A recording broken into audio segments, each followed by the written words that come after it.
We've got a big match on tonight. Of course, that is the Sydney Swans taking on Adelaide. We've got the top of the ladder leaders, Sydney, trying to secure their top spot for the final game of the home and away season. Should be pretty good. Let's have a little bit of a look at the lineups. Of course, Sydney there on the left and Adelaide on the right for the players. Let's just have a little bit of a look.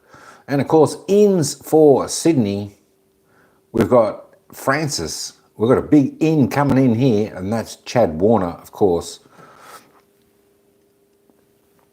And Robbie Fox coming in. So they're good additions there to the Swans. Of course, going out, we've got McCartan, Corey Warner, brother of Chad, and Isaac Heaney. So there is another huge out. So we've got big ins, big outs for Sydney. Robbie Fox is the sub. And of course, the milestone game, Joe Armity there with his 50th game. Well done, Joe, on that performance. Good stuff. Rampy, Francis, Blakey are the full backs for Sydney.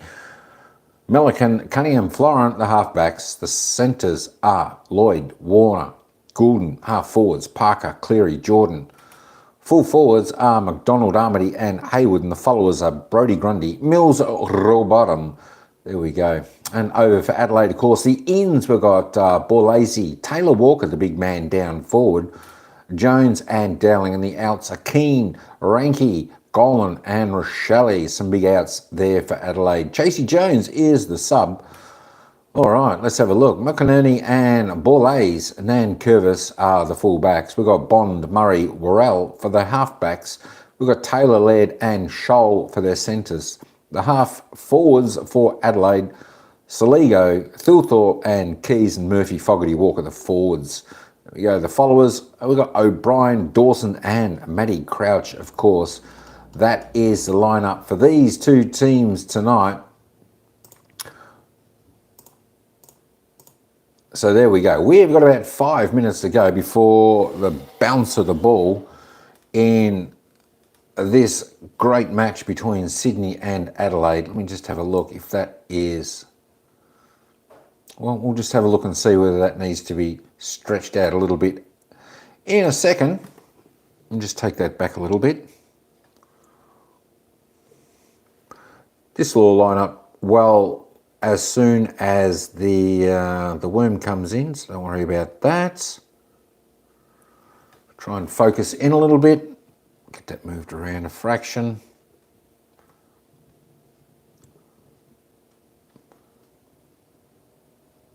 All right, hopefully that's about right. We'll have a look. We'll correct that when the worm comes in. Addy G, what's going on? Yo, pretty big game, but looking at the ladder, Sydney Swans, well, you know, they got 12%. They got 12% on Port Adelaide. So I think that's. Let me just try and tilt this down. I tell you what, Eddie G, it's not easy getting this correct when you're doing it via the phone, getting all the angles, etc., all like that correct. But we try and bring it down a little bit. Maybe bring it somewhere there. My gosh. Technical difficulties, folks. Technical difficulties. Difficulties. That's a tongue twister. Yeah, there we go. Anyway, we'll get it right. We'll get it right in a moment. I can just lift that up. Holy Toledo, Batman. Anyway, that'll do for now. Sydney Swans, I think whether they win or lose, they'll end up on top in this game. Their percentage is just too high. And of course, we'll keep you up to date on the other game at hand. And of course, that has just started. It's only 3 minutes into the other game where the Brisbane Lions, 2 behinds, and Essendon are yet to score. So we'll keep you up to date on that. All right, there's the worm. That looks pretty good. That's where we want it. Good stuff. Now we can position it a little bit better for everyone out there. We have a little bit of a look. What have we got? 3 minutes to 3 minutes to the bounce of the ball for the opening quarter here. We're going to take you down to the ground as soon as they come on. And don't forget, put your poll in. Whoever you think might win this game tonight, It should be a close game. I don't think the Sydney Swans are going to get off this game too easy. I think Adelaide will want to make it as hard as possible for the Sydney Swans tonight. Of course, Adelaide, you know, they're playing for a little bit of pride. Let's just have a quick look. Where are Adelaide sitting on the ladder? They're sitting down in 15th spot, so they can't actually move up the ladder. I think their positions on the ladders are already cemented in stone there, 1st and 15th. I think that's where they'll end up at the end of this game. But still, you want to play for pride. You want to finish up on a good note to take yourself into next season. So only a couple of minutes away. As I said, we're going to head down to the ground as soon as the commentators get back on track. We'll get their final thoughts before this game gets underway. Addy G's, what are you covering there tonight, lads? What are you covering out there tonight? I think I saw you. No? I thought I saw you going to do live on a game. Rain or shine? There we go. Addy G's going to cover the basketball, it looks like. Rain or shine? Elasto Painters versus Barangaroo Ginebra San Miguel, Saturday night PBA action. There we go. So if you like the basketball, Addy G, he does all that. Get over there, support the young fella. Be good stuff. But yeah, we're only a minute away and they're coming back on track. Anyway, my predictions is a Sydney win, of course. But that being said, if Adelaide Crows get off to a flying start, they are quite the team that could topple Sydney. Of course, Chad Warner, big in for Sydney, but of course, Isaac Heaney, a monster out for Sydney also. So that could make it a little bit difficult for Sydney, but we will see. We will see. All right, we're going to take you down to the ground and they'll run us into the opening bounce of the first quarter where the Sydney Swans take on the Adelaide Crows. Do in this quarter of football, especially the first quarter, I might add, they've been really struggling over the course of the season. We see their ability to score across the game, and in the first quarters they're ranked 16th for the season, and that is a big issue. Now, we've focused on that a fair bit, and when you have a look at the first quarters there, they turn it around certainly in the second and third quarters, drop away a little bit in the fourth, but they're only in front of West Coast and Richmond in that first quarters across the season. Over the last 8 weeks, they've only led at quarter time on one occasion, and that was against North Melbourne.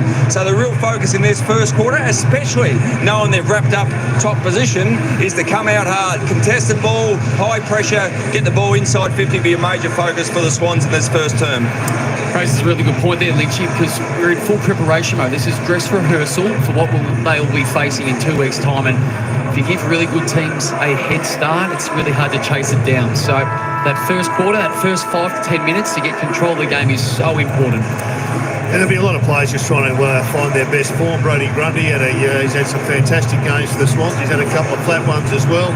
His use of the ball has been questioned in recent times. He's certainly dropped away from a statistical perspective, his impact on the scoreboard. But he's one that is desperate to propel this club to the top of the ladder again. So here we go, SCG, Sydney Swans, top of the AFL ladder to confirm the minor premiership with a victory tonight. The Adelaide Crows' final game of their season. Crouch hammers it inside 50, but Rampy takes the mark to stop that immediately. And they look a hell of a lot more solid in defence with Rampy back. Callum Mills also back into defence, as we discussed. Flyers go up, ball hits the deck. Jordan, Blakey. Always nice to get an early touch from Marty. Game 50 for Joel Amati tonight. Long inside 50, Michael Addy got there from 3 deep, knocked down to Grundy. Tried to get a handball through, almost missed his fist. Low bottom, the flying shot at goal, and might still work. It rolls, it tumbles, it trickles, it's a goal. Perfect start. A little bit fortunate with that bounce, but if it wasn't going to be there, it was Cleary's anyway as he was running into an open goal. You see the amount of space. I'd love to see Joel Marty have a big night tonight. Well, he played up the ground, but this is what I'm interested in. It's this. He had a little fumble, and then he has a quick give. does Brodie Grundy. And he's had just 6 total score involvements for the last 5 weeks. So he's just flipped that on its head in the space of 40 seconds. So a great start to the Swans and to Brodie Grundy. Yeah, it's good to see him involved, Brodie Grundy. And James Rowbottom, top 4 again this season for tackles in the AFL. He's doing the job defensively and in attack. And mention of Brodie Grundy, he and James Jordan, probably escaping Pompey just before that explosion. Be happy to be playing for the Sydney Swans in the finals this year. Warner tried to kick it off to Deck, clean missed it, gets it back again anyway. As is his craft. Almost follows him. Marty DeFlon sends a long goal square. Got a bit on that. Almost Parker, who one-on-one, one of the best contested marks in the competition despite his size. Crouch heads outside and Marty about to send it back inside. Yeah, I like the way the Swans set up with just 2 of the 3 tall forwards, and Luke Parker becomes the 3rd marking option. It's almost amazing to see the Swans miss a target. Long kick from Dane Rampy. What a start. Bang, 2 in a row. Was a little bit too easy. Just his 8th goal of his career in the first of this season for the hybrid key defender. So just a missed kick, but I love the way Marty's already got his hands on the football a couple of times. And the seams just part. Just a simple give and go. Rampy from outside 50 just curls it in that left-hand post. Lovely finish. Yeah, it was. It wasn't the best kick inside forward 50. That's in the finals game. That's going to be turned over. But James Jordan again involved. He's had a terrific first year for the Sydney Swans. But the champ, Rampy, he gets on the board early in the piece. And the Crows, they just haven't got their hands on the ball. They've had 4 possessions. Dane Rampy, he's playing in the back line. He's had 3. First of the year, 8th of his career. The Great Dane from the ball up. Saligo attacks it. Gordon got there ahead of him and left it behind. O'Brien ends up with the clearance himself. Walker back into the lineup this week. Keys has been fantastic all season and nicely dropped into the weighty hands of Thilthorpe, who is beardless now after coming back with a big bearded look. The Thil Seeker. And he has got a massive upside in the coming seasons. I think you sing the praises of Ben Keys every time you watch an Adelaide game. The work rate to get up the ground and then turn back at the front and centre. 2020 draft. Riley Thilthorpe and Logan McDonald, 2 of the tallest from it. Made the goal umpire work a bit, but it is there and they're on the board. Well, very casual way that he actually approached that set shot. So we're going to have a look to the top of screen as Ben Keys comes sprinting in off the line. Just gets bypassed on that first one, follows up. But then just the opportunity to get forward to really challenge the mids of the Sydney Swans. And then just a mistake out the back by Malikan. He was too high, wasn't he? Yeah, bit of ball watching, just got caught out. Yeah, it was just a little bit too easy. We haven't seen really a contest just at the present time. But there was a pretty good punch away, but it was just beautifully roved. And Malikan got caught out, as we have just seen. Big test for the beard, though. No beard, first goal shot. He said, no, look, wouldn't want to let those little things get inside your head. The Crows had pick 1 in that 2020 draft. They chose Jamara Ugle-Hagan, who had the bid matched by the Dogs, so we went there, took Thilthorpe, and then Will Phillips and Logan McDonald, the 4th player in that draft. The Crows could have grabbed as well if they wanted him. They'd be pretty happy with Thilthorpe now that he's returned this season in some good form. He's given them a different look up forward. We spoke about Tex being back in the team, but also the emergence of Darcy Fogarty. Talk about a different look. Grundy without the headband looks different. And Curvis to the ex-Swan, Jordan Dawson. Hits a good spot, Thilthorpe in the hole. Ran into it, had Melican trailing in like a caravan on him and wound his way to the ball, and he can snap around the body and get a second. Just the one last week against Port Adelaide. It's been a good response. You watch those first couple of inside 50s for the Swans looked far too easy. And they've returned serve. Always a tough standard to match when you kick 5 goals on debut, as Riley Thilthorpe did. And this is here to the near side. No, he's got some work to do, Dwayne, but I think they're going to, in time, be pretty happy with their draft pick. And the 4th year for Talls is about the time to start measuring them. It's nice to see Jamara really launching himself as a key forward in the comp this year as well as He's got a big 5 weeks coming up tomorrow. has maybe. A couple other tall forwards. Grundy goes up and flies because there hasn't been a lot of contested marks inside 50 taken in the modern game. Charlie Curnow hopefully will be back. And as I mentioned, Logan McDonald, one of those in year 4 for the Swans, who are a chance to go all the way as well. Handball inboard, Des McDonald on cue. To Warner, to Parker. Got to push to the back, and the umpire was wise to it. Here's Caden Cleary, has held his spot. Game 5 for him. Heads to the pocket to McLean, and it rolls out of play. He's done pretty well, Caden Cleary, to keep his spot in the team. 19-year-old has slipped into their 23. Yeah, I like him as a small forward, won't he? He's no doubt going to end up being a midfielder, but Sam Wicks, we know he's been suspended.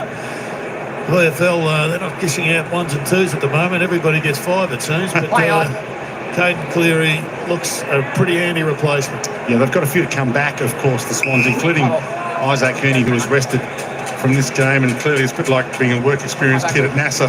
Be a good effort if he gets to the moon this year, but probably not likely as Goulding turns, goes and kicks a huge goal. He's a class act.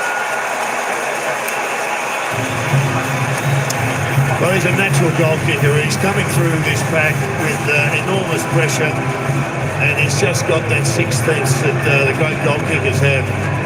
I sometimes in a different universe can see this bloke as a small forward who can go up the ground and just play that high roll, as I'm sure he has done over the early years, but he knows where the sticks are. Just highlights the fact for Saligo there that you've got to stay in contact, can't give him an inch, let alone half a metre. It's just far too good.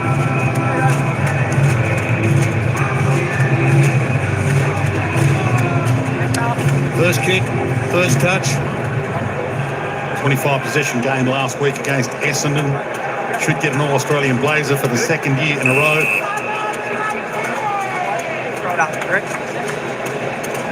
Get that at home. 6 and 6 warning. Grundy and O'Brien go at it. Dawson again. Quickly tackled by the tackle machine Rowbottom. O'Brien handed it straight to the Goulds. To Amati. Held it long enough in game 50. That's actually a beautiful kick from Errol Goulden. It wasn't one that you spear. You had to give it some weight and some height, and he just chipped it in the air and let Amati do the work. Catching soft marshmallow in the air, it was just in front of his hands for him to grab.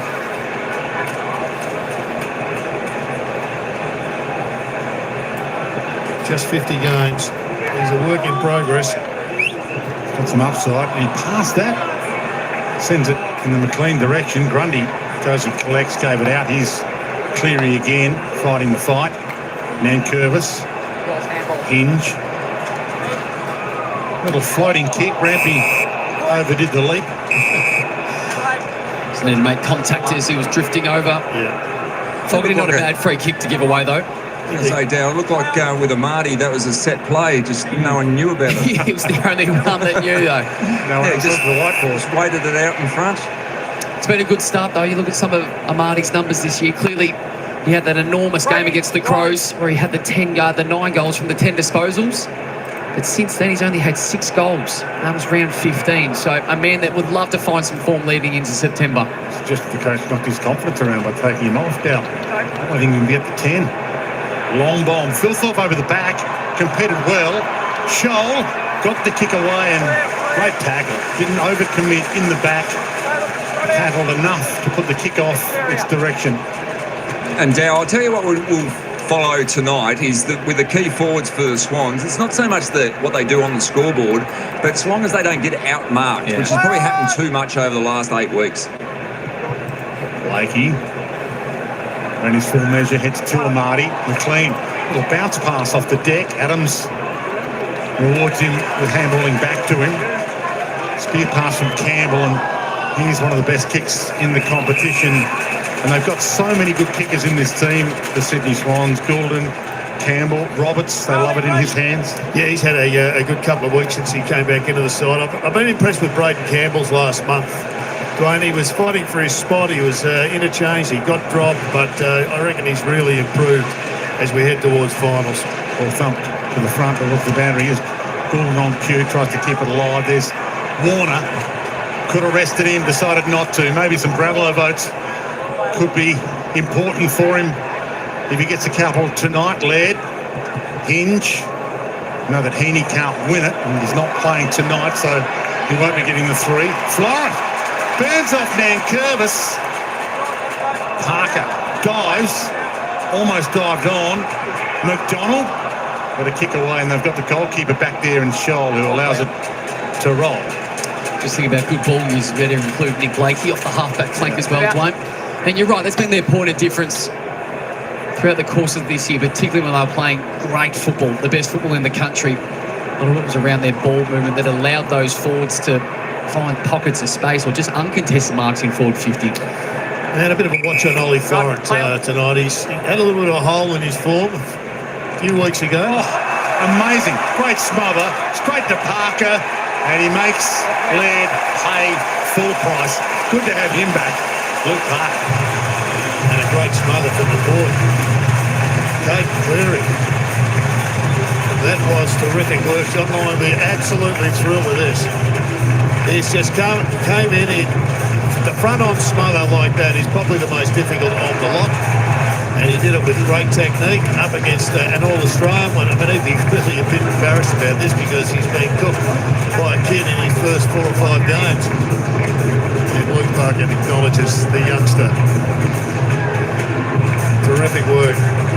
Just getting back to Ollie Florent, though, I reckon he's against Collingwood. He's spanned a little bit last week against Essendon. Excellent. And he's building. Luke Parker, 3 goals, 1 last week against Essendon. Plays 300th next year. He just keeps on keeping on. Luke Parker, full foot in the ruck. After got a handball up, but it was stopped by Dowling. Amazing transition from Luke Parker, though. A couple of games, it needed to be won. He's gone into the middle. He's got the clearances, and has had a huge impact on the last month for Sydney. Dowling to Berry.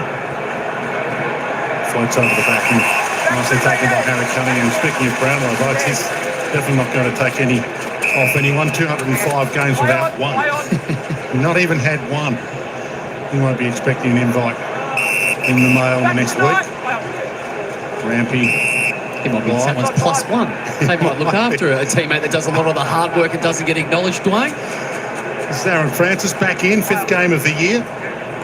Possession 9/10 of the law, they say, so someone's got to kick him out. Crouch. They need to address that. That has to go to ground at least. Hayden McLean, I'm not sure what the breakdown in transmission there was. It's wide to Walker. Got up there and didn't quite bring it down. So we're all content that Taylor's playing next year. It's not official, but they would have told him in the lead up to this game that this was his last game. Yeah, I would have thought so.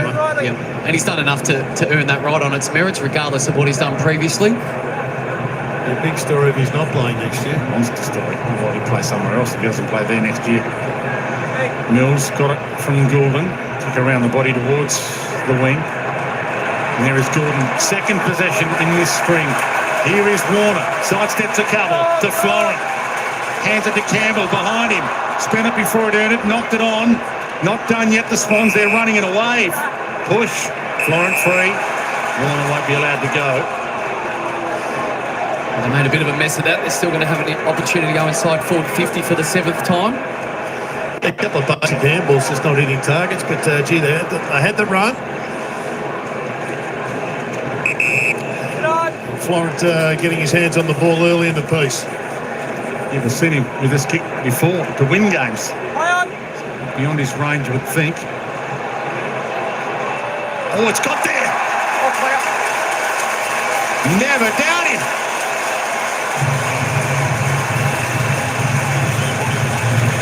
Well, it's a lovely kick, but disappointing from a Crows perspective. That should have been absolutely touched on the line.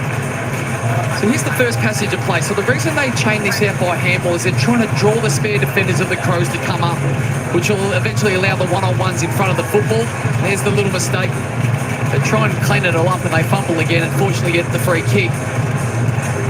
Then you fast forward to the goal line defence, or the non-existent goal line defence of the Crows. Those two handballs, Gifted a goal. both handballs were half a metre behind instead of being a half metre in front. Little things, but you can see what happens when there's pressure on. But this is a great kick. Where's the smother, the shepherd, or was it just too long? An attempt would have been a good start. Yeah, it did look like if one of the tools was on the line, it was touchable. Phil Thorpe bangs it back in. Francis got it down, and here's Blakey on one of those bullish China shot runs that we love. Campbell knocks it down. Adams. Roberts. Here's Blakey again. And put Curtin in his wake. Ball lays front spot. Kept it in front. Caught. Got it away. Hinge. Everything under pressure at the moment. Crouch. Back. Dawson. Chip. Cunningham. Body and soul into that. Back to Roberts. Inside. Kicked them clean. They look on, the Swans. I want to confirm this minor premiership and get themselves into pole position heading into the finals. Goulden keeps that low. Hayward thumps it away. Worrell had it but lost it. Adams tried to get it out. Campbell spun out of one. Got a handle away just in time. And Parker again.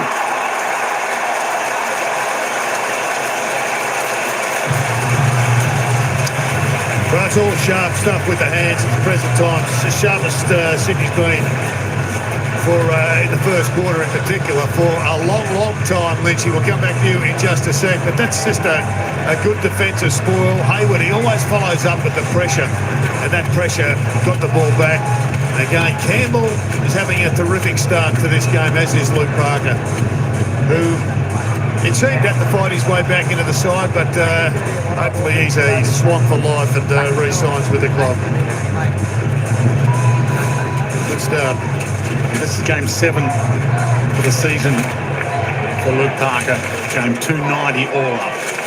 He has been a superstar on him.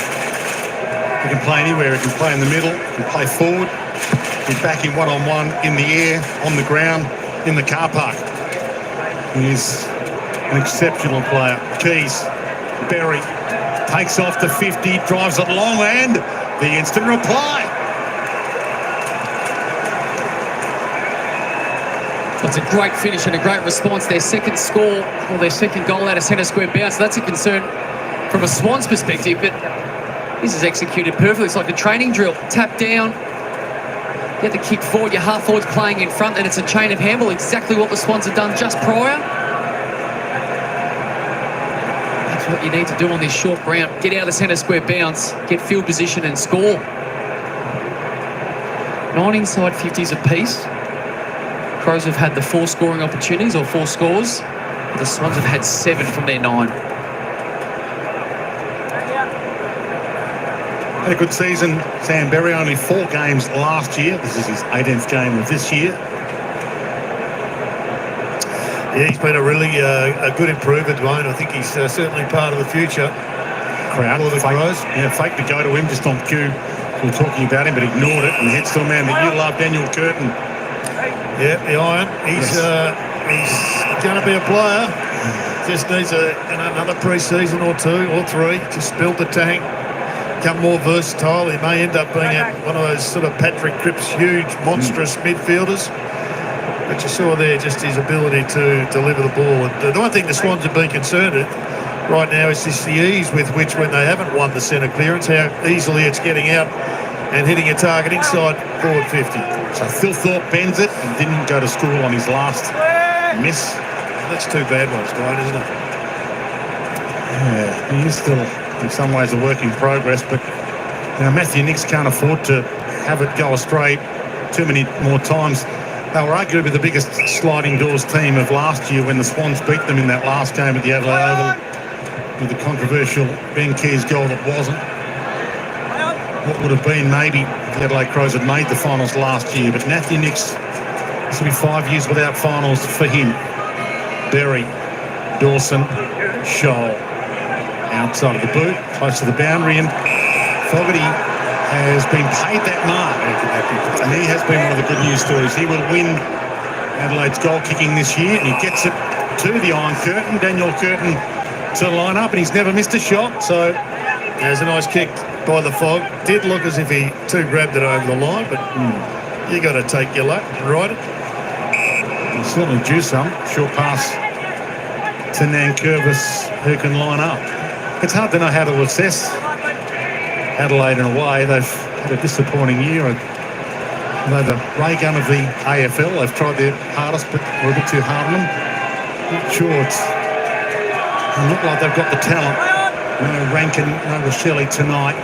And that is a nice long launch from Nankervis, who gets his first in AFL footy. In brilliant style. And there's a lot of love from his teammates for that. We're going to have to say it again. It's a delightful hit as they get to him from all parts of the SCG. Just popped into that little pocket of space just inside forward 50. Curtin found him. Obviously knew that he was a decent kicker. All the Swans have got their backs to the football, blindlessly walking away. Curtin says, I'll hit that, no dramas. And Nankervis says, well, I can do that part as well from outside 50.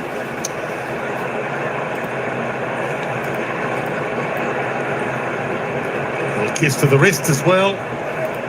Game 24 for Luke Nankervis. And he's been a good pickup as well. Pre-season draft last year. 20 games this his second season on the list. Game 24 overall. And he's been one of the real positives for this season, right? Yeah, and that's the thing. They've got so many upsides. Warner sprints out of the middle, heads to the goal square. Didn't get enough on it, or maybe he did. Good tackle on Bond, holds him up. It's a free ball out of the middle right now. Good contest though. It's a fun, free-flowing watch. Nankervis slaps it down. Crouch can rush it. Gets a little bit of help from his friends. But from the 5 centre square bounce clearances that the Crows have had, they've kicked 2 goals, 1. So winning it and being effective inside forward 50. Michael Annie. O'Brien stands under this, still with him, and there's a holding free. O'Brien's ball. He's also had a pretty good year for a guy who's been dropped. Yeah. Most hit-outs of any ruck in the comp this year, 860, 100 more than the next best, which is Sherry for the record, which is hard to believe he's had that much when it comes to hit-outs, but not that much love. Melican gets a bit of love from his teammates. Originally a rookie draft elevation. Riley O'Brien, birthday this past week. Here he is to go at it with Grundy again. Gordon again. Got one to the ear, so even though James Jordan was about to go with it, the umpire decided that Gordon can have some time to spend it a bit more wisely. He's the best kick in their team, so why not give it back to him? That's a good one too, if you've ever seen it. Right bottom to Gordon. Inside 50, Borlase cut it off, and Warner. Well, he's missed that one, but for a bloke who came in with just a little question mark on a soft tissue calf injury, he's allayed all fears with 8 disposals. That's his first inside 50. Michael only played on quickly to his detriment. Dowling. So they go back to go forward. Laird. Murphy. Little floater. Hard one for Dawson to grab. Here goes Rampy. The rampant Rampy. Straight down the middle. I want to travel and move it slickly. Taylor got there, cut it off. Laird. Chip kick wide might work. It does work. Nankervis back pedals and holds it up. Sure, the Crows would love to get Saligo involved in the game a bit more. Just had the 1 disposal. Here comes number 2. I think they like their pressure rating. Just the eye tells me it's pretty low for the Crows at the present time. Jeddah, I was about to say exactly the same thing. Not a high-pressure game at this stage. Call it, Lynchie. The Keys goal. He slots it. And they're back in it. Yeah, a great goal. It's a bit of a circle work game at the present time. Swans probably running at about average pressure, but they didn't apply any here. They're just playing chip, both sides, and they're hitting targets. And when they don't, they're releasing it pretty quickly, and that's a good mark, give, and goal. It was just Grundy that was just sagging off O'Brien. You can just see them there at the back of the screen. What a season Ben Keys has had. 23 games, that's goal number 34 for the year. A man that we've always known as more of an inside nuggety midfielder. He now goes forward and contributes both in goals and score assists. Had a superb year again. Young Roberts, he'd be learning from that. He's up against a very experienced player, but then he got off him too easily there. Warner got under that a little. Who's going to fly for it? Was Hayward held? Hayward was held. Umpires looked at each other, both paid it. You can see them both with their arms out, so that was 100% a free. The two umpires agreeing. Hasn't seen a lot of it yet. Will Hayward, 3 goals last week against Essendon.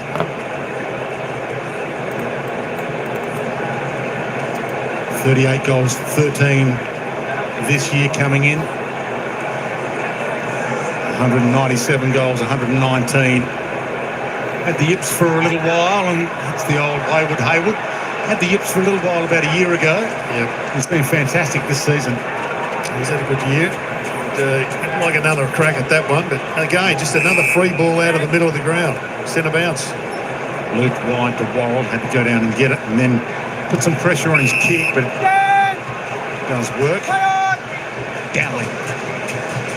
Again, back into the lineup this week. Curtin tried to knock back the keys rather than mark it. So they brought back in Chase Jones, Billy Dowling, James Bourlays and Taylor Walker for this final game of the year. Yeah, and it looks like they've got a clear plan offensively. The Crows to keep the ball moving. Mark, handball, receive, trying to keep some speed on the football. Grundy. Saligo fed that through. Crouch. Not a lot of room to move. Dowling. Used the boundary line. Opens it up. And good mark for Blakey. And you know he wants to go. Eyes always darting. Makes it tough. McDonald made it impossible for him. Did compete. Played a tackle. And I think a few thought that was over the shoulder. Free kick to Nankervis with the spoil. But it wasn't given.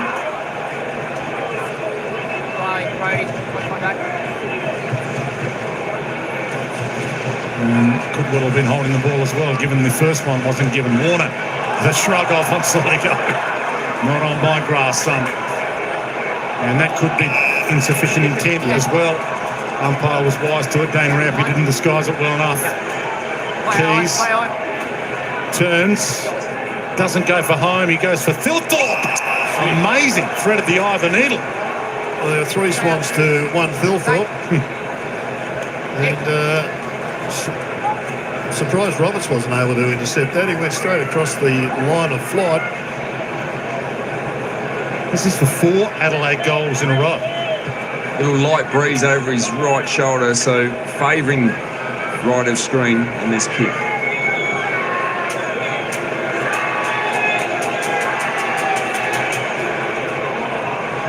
And the Phil Seeker looks on, and it's game on.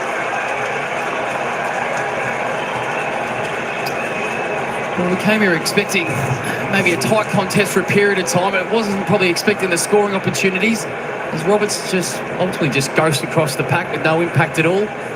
Malikan and Blakey probably had every opportunity to get there as well. There was probably 3 that could have intercepted that.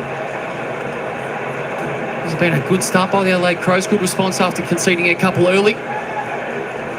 11 goals kicked in the first quarter. Still 3.5 to play. We were talking about marks inside 50 and contested marks inside 50 a little earlier in the game. That's his 4th mark inside 50 for the game, Riley Thilthorpe.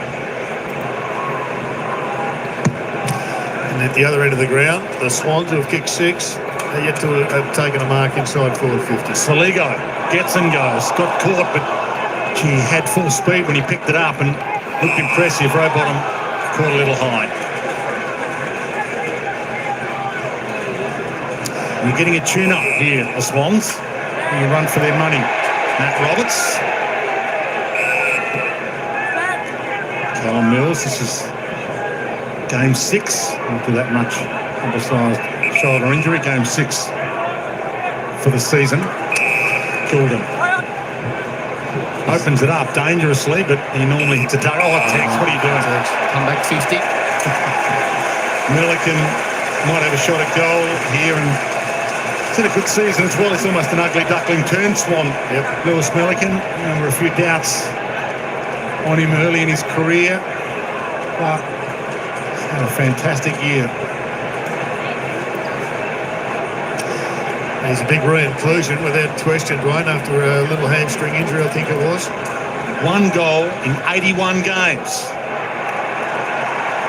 Make that 2. His first of the year. Well, first Rampy, now Milliken, so the defenders are getting involved. I once played with a bloke who played fullback for the Swans for about 283 Phil games Carter.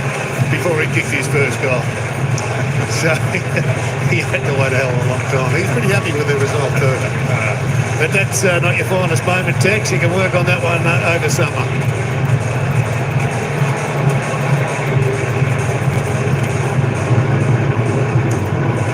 So 21 games this year for Lewis Milliken. Essentially, he was picked 122 in the 2015 draft. 70 picked in the main draft. He was picked 52 in the rookie draft. And I think the Kangaroos might have had a good crack at him over the summer period, but he knuckled down and just won his spot. It's been his best season by far. He's one way, Robot on the other. Cunningham feeds it wide. Good collision between Hinge and McLean. Laird, a little brush off. Borlays on the back pedal. O'Brien stands under it. Dawson flies. Saligo crumbs. Laird got a spark about them, the Crows. Dawson wants to win against his old team with a bullet to Tex, who owes the one. Turns, wheels around, goes to the pocket, and Milliken in safety first, even though it wasn't a marking contest. Ball in. Yeah, time again, I reckon he'd like to see himself stick 2 arms in the air and mark that one. There's a big difference between a stoppage in your forward 50 and having a kick out of it. Grundy ripped it out of the air. Got under it a little. Amati, McLean, Borlays and Parker front and square. Beautiful crumb. Gains about 35. Few overran it. Bond went and got it to Berry. Feeds it back. Michael Annie. O'Brien playing a pretty big role. Chip kick. Finds his target. Forcing Grundy to play on him as well with those little hit-ups. Grundy just sitting back again. So a chip kick instead of going for home. But Walker got it. Big Tex. Out-positioned Aaron Francis. Had the experience. Francis hasn't played a lot of footy this year. 5th game of the season. It's a bit like an Academy Award seat filler in this game. He's been brought in just to fill that role until some of the big boys come back for the finals. And Tex has got to make him pay here. Had the experience. Game 278. Owes them one and delivers them one.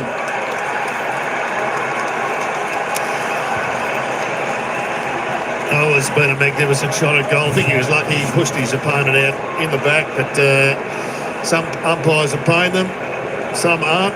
The umpire's a long way away from it on the other side of the ground, but he just nudges him out, which is a push out. And if he's not going to pay that, well, maybe Aaron Francis needs to learn and play from behind.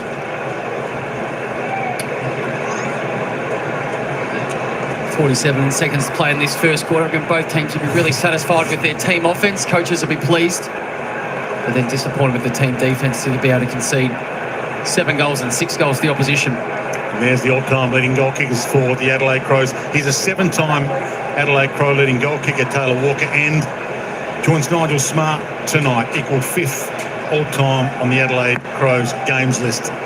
Has been a superstar of this club. So seconds remaining to quarter time, and it is a contest. That was definitely high. Swans maybe not expecting this. Crows began the round 15th. 8 wins, 13 losses and a draw. But they'll leave nothing in the tank tonight. This is their last hit out of the year. Swans with bigger fish to fry in the coming weeks.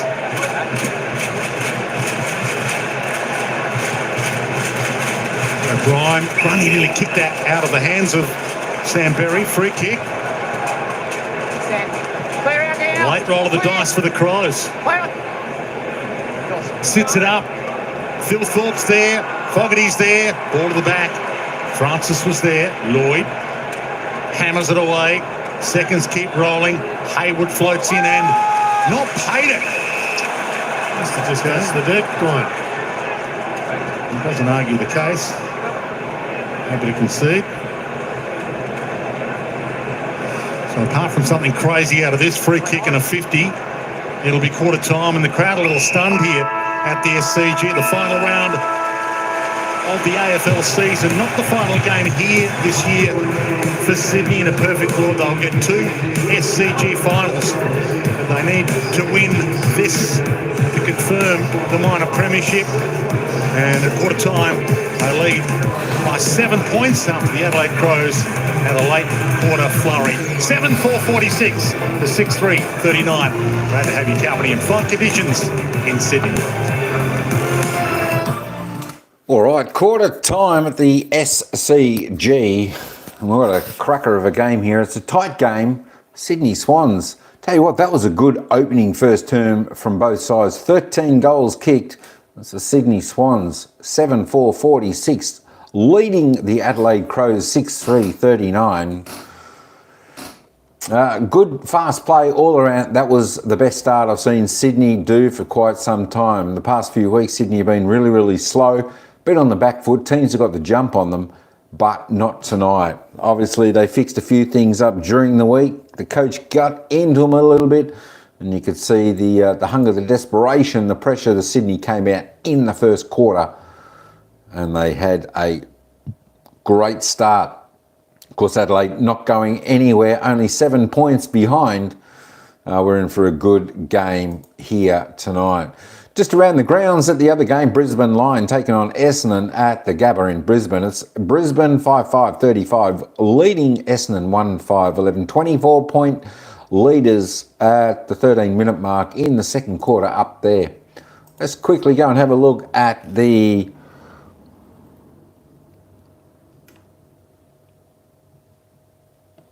stat getters. Let's see who the leading stat getter is, and that's, of course, Chad Warner. The superstar for the Sydney Swans is back in town. He's had 10 possessions in that first quarter, 6 kicks, 4 handballs, 3 clearances. He's kicked it behind. Tell you what, he does some damage with his run. So does Nick Blakey off the back there for Sydney.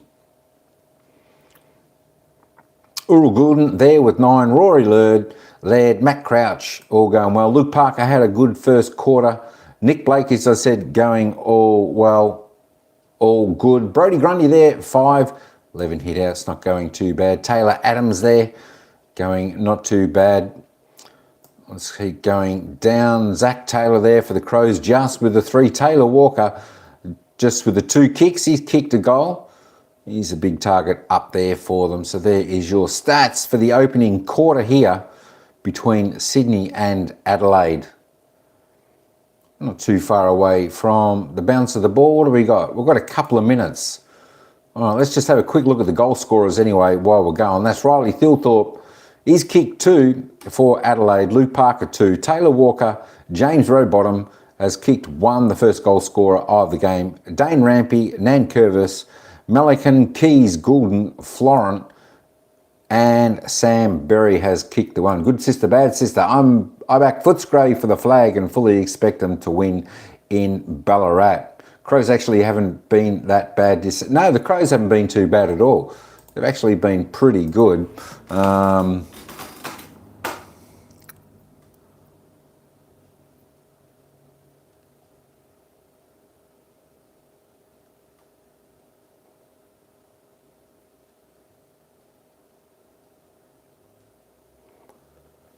Yeah, the Crows have been pretty good. Just to have a quick look at the live ladder, and of course Adelaide Crows sitting in 15th. I think they've definitely been a lot better than their position on the ladder actually says. With just 8 wins for the season for Adelaide, I thought they would have done a little bit better than that. As I said, they've been reasonably competitive throughout the year, but maybe next year is the year for them. I'm pretty sure Tex Walker's going to be signing on to play next year. So that is good news.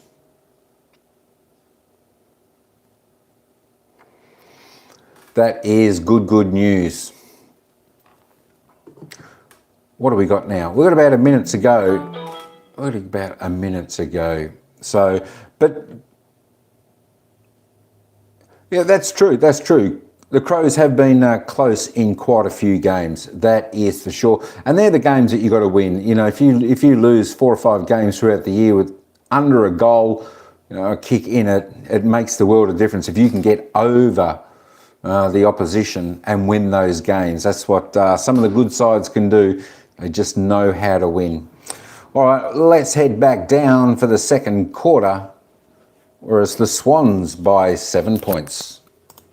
Well, they've won it. They've had their best first quarter of the year, but it's the other end of the ground they'll be really concerned. They're -4 for inside 50s, but the stat they'd really be concerned about is their -8 for forward 50 marks. Their Riley Thilthorpe has hit the scoreboard with 2 goals too.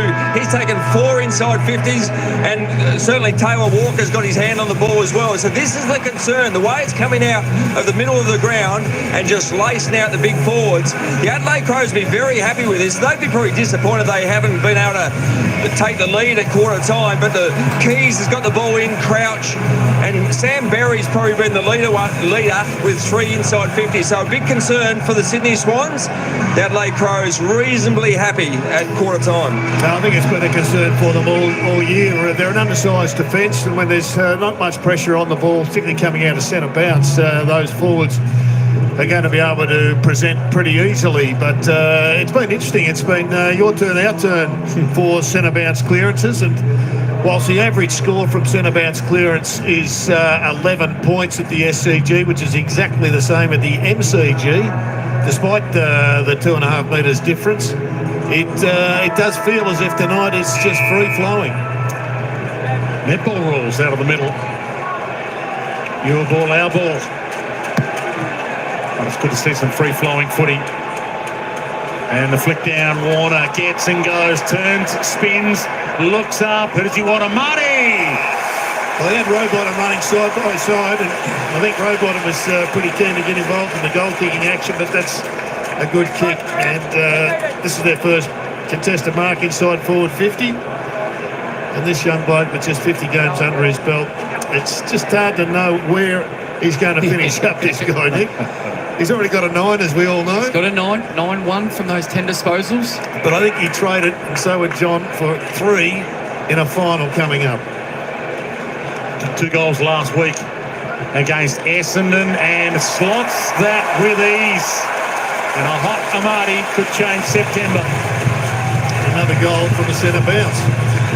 And we know how good he can be when he's hot. You mentioned the 9-goal performance by Joel Amati. This was one of those moments where if you weren't watching the game and word got around, get yourself to a TV and have a look at this guy. It was an incredible night. Everything he did was just absolutely perfect. Just to add a little bit on it, there was multiple times he actually had nobody on him. So he was waltzing in. It was a big win to the Sydney Swans, and he was the key man in the front half. That was a great mark, that last clearance going forward. He had to work the front position. Love that about Chad Warner. That was a contested possession. It's the meterage after contact that he's so good at. He's got to be careful with his don't argues. Everybody's watching this game, and I think 4 of his possessions he's had the don't argue prior to it. Goulding on hands and knees, fires it out. Towed off the deck by Grundy. He got 35 on Amati. Caught, dragged down. Crouch. Led. He's had plenty of it to Hinge. Floats it wide. Jordan Dawson. Had 26 possessions, 5 clearances, 11 tackles last week against Port. He was sensational. Blakey. Had a good start. Hit some targets. Missed a couple, but he's had a good start. As you can see, he's quickly looks inboard, but nothing really there, so forced down the line. If you believe he should be an All-Australian contender as well, depending on who you ask, which is why I'll ask you to. I think he has to be, we were saying a squad of 40 that's got about 100 people in it at the moment. Yeah, I'd have him on the halfback flank. He's done enough this year, particularly in the first 15 to 17 games.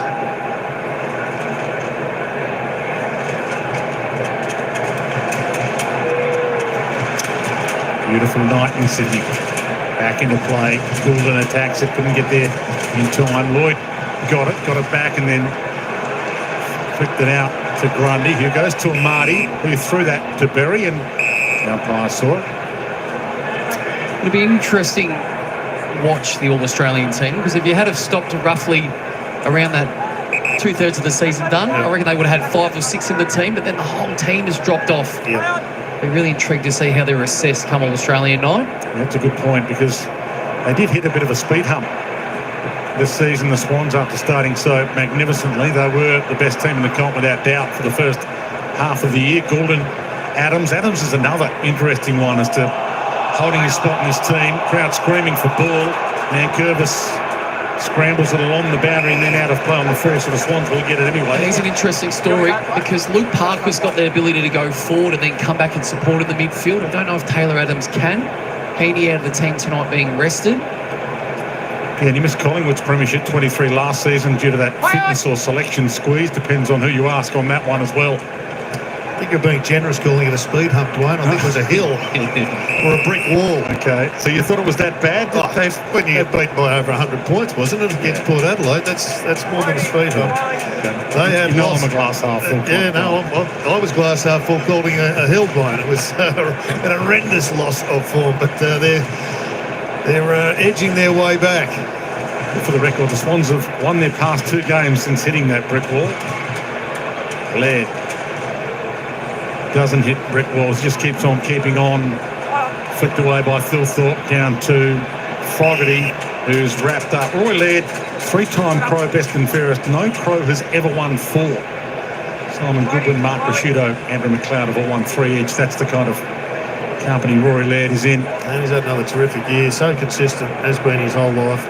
Crouch to Berry, who left it behind. Rowbottom to Goulden. Dawson. Crouch. Phil Thorpe one-on-one with Melican, who won't have much skin left on his knuckles tonight because they're going to Phil Thorpe a bit. I'm speaking about best and fairest. I look forward to watching or listening to the Sydney Swans best and fairest. It's hard to say who's been their best player this year.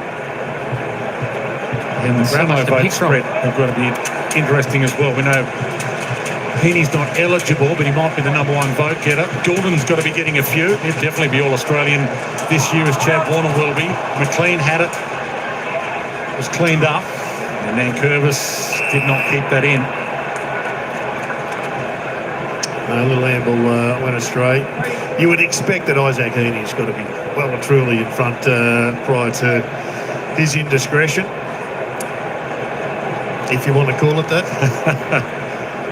Well, he won't be getting 3 votes tonight. They've rested him tonight, so Holding Adelaide, please. the AFL might be happy about it. They probably don't want him to finish top of the pops on Brownlow night. Keys inside to Laird.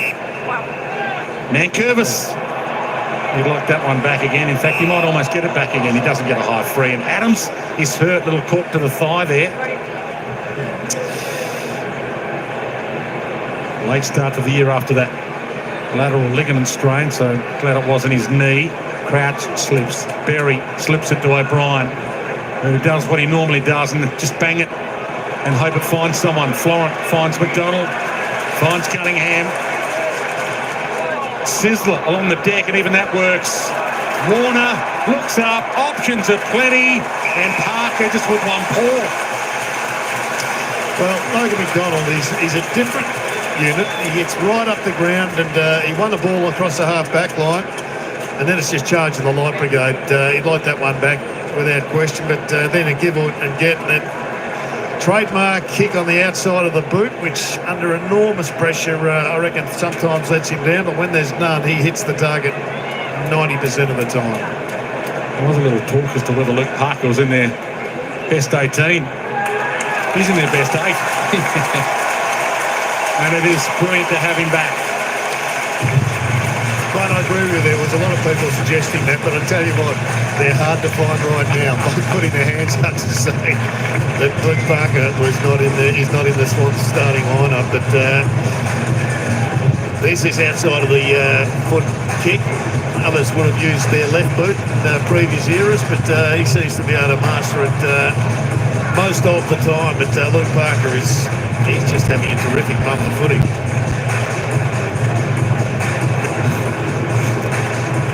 he's always been a superstar. He won every best and fairest at Langwarren from under 9s to under 16s. 8 in a row. So it's not like he came out of nowhere to be the superstar that he is.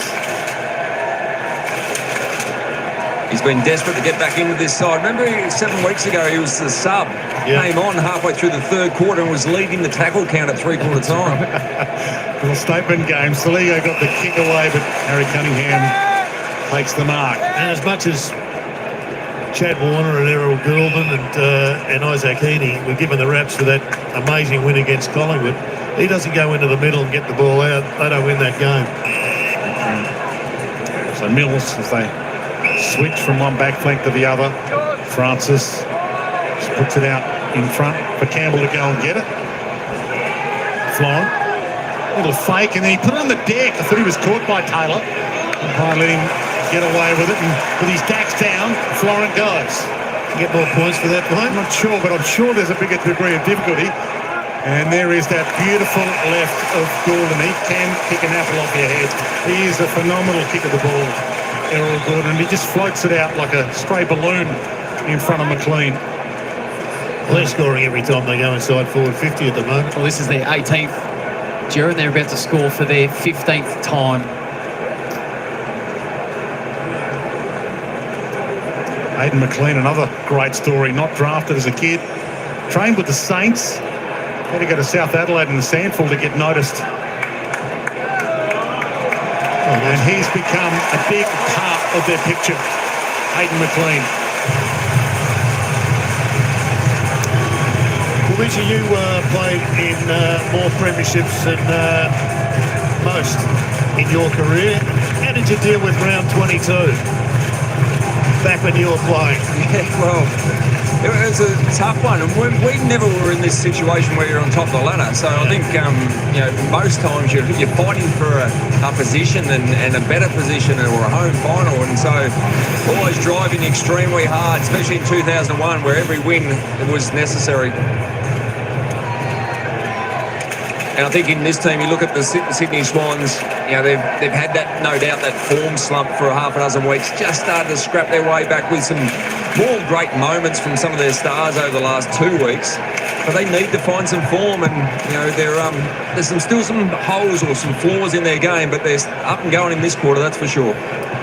Berry attacks him, a 3 attack him. Campbell comes in quickly. I like the attack from Adams. He knows what's on the line here tonight, and his attack is red hot.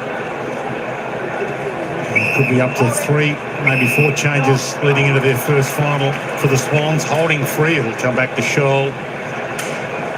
A loss for the Swans tonight, and it'd still be unlikely they'd lose top spot and lose the minor premiership. It's a sort of a Lloyd Christmas kind of 1 in 10 million chance that they'd not win the minor premiership, but they still want to get the 4 points and confirm it completely. Cleary out of that middle to Parker, to Goulden. Just delayed it a second to Roberts, who's off and running. Little poke pass. You've got Campbell or McDonald. It's a downfield free anyway. Well, you can see all the numbers getting back, and then it's just charging the light brigade. It's handball off that half-back line, trying to get it through the middle of the ground, and all the forwards who are up the ground, they're just charging back. And Logan McDonald's found himself on the end of it. Nice little wedge coming in here from Roberts.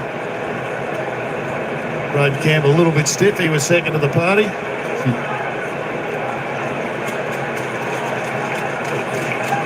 Logan McDonald, the man who was left out of the grand final team a couple of years ago. They won't be leaving him out if they get there this year. Well, they're nearly going 1-for-1 ratio, kick to handball. The Sydney Swans see this style of their football that has been missing through pieces back half of this year. But just refusing it to kick to the outnumbered bottom of the screen, being the Crows. They work their way up. That's just great work rate. You're right, there was 2 options there for the football. Anytime you speak to anyone from the Swans, they speak about Logan McDonald's work rate. It doesn't look like it. It looks like a big kid that's not moving that quick. But he covers the ground really well. A couple of extraction handballs there, one from young Caden Cleary and then one from old Blue Parker. combined to get the ball from deep inside to on the periphery. And Luke Parker, 31 years of age, to 32 later this year. Caden Cleary, just 19 years of age. Warner stalks it. Keys came the other way.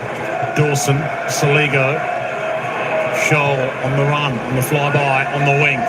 Walker's under it. Big fist to Blakey. Free kick found. And the Swans free, and it's going to Lewis Milliken. Even that's better pressure, just forcing the long kick. And so Marks, as we said, were 8-zip inside forward 50 at quarter time. Now it's 8-3. So the Swans have been able to restrict Adelaide at one end and get the ball in their hands at the other. To the pack. And Grundy. Fantastic contested mark.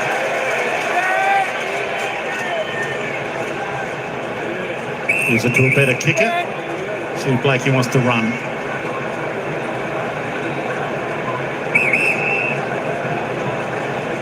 Maybe the 1-2's on offer. Gives it to Cleary.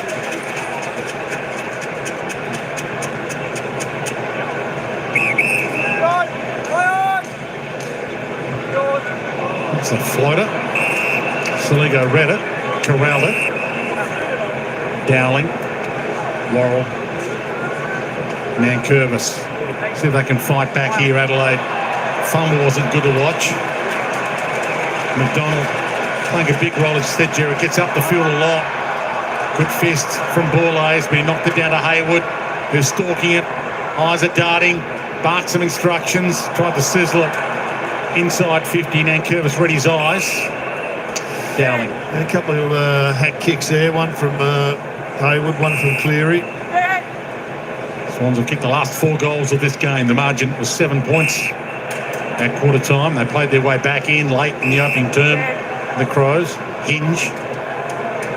Phil Thorpe. Nicely delivered out wide. Chop to the arm for Zach Taylor's free. Another of the young Crows getting a chance this season. It's game 9. Laird sits it up. Walker's under it. Grundy stops him from getting near it. Good fist. Jordan floats it wide. Clever from Lloyd. All the experience in the world. Couldn't hit his target. Borlays. Little double grab. Got it to Berry. Plenty of options wide, and he hits one. Keys. Lace out. He can go back and kick it. He's definitely got the distance from there. Ben Keys. He's given off enough already this year. I think he deserves to go back and have one himself. Just keeps on popping up at little spots of space. A little fumble here, but still got enough numbers. Hope he doesn't scrape it off the inside of the post just to give us the chills from what happened last year. Bring back some bad memories. Opens up the angle. It'll come back. Will it be inside the post? It's not. It's across the face. But he's amazingly durable as well. 106 games in a row now for Ben Keys. Roberts. Yeah, picked 34 in 2021. Another that's had a Rising Star nomination this year, Matt Roberts, even though he's in his 3rd year. Long kick. McDonald bounced off his forehead. They're the ones he's just got to take. When they are bread and butter for a key forward, Adelaide, advantage. they work so hard to get that ball out of the middle. Just can't afford to drop those. Big Torp inside 50. Dawson had it but then slipped. Rampy, and you had a few Crows around him. Fogarty hasn't had a big say just yet. Might right now. It's into the behind post and on the full. He will win Adelaide's goal kicking this season, Darcy Fogarty. So it's been a good season for him. Came into this with 41 goals, 16. First time in his career he'll win the goal kicking. Tex has been winning them all. Lloyd.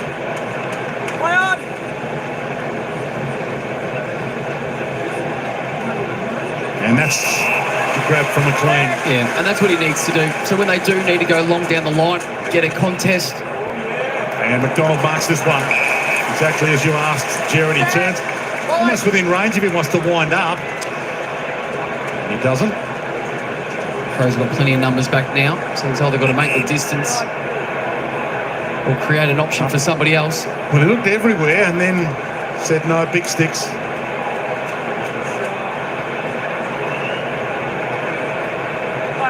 And then fooled us all, except for Murphy.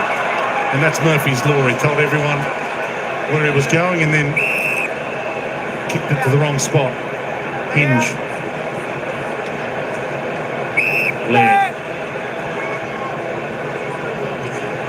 Little lull into the game at the moment. Worrell. Murphy. Outside 5.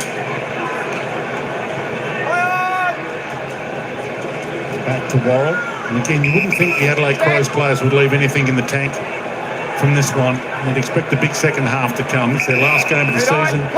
Want to finish strong. They can't move up with a win or down with a loss in this game.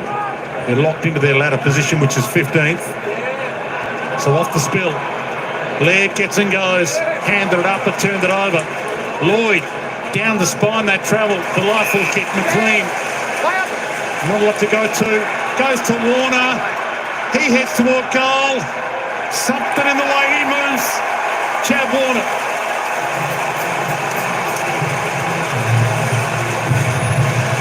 Once again, it's that handball received through the middle of the ground. There was nothing forward for play.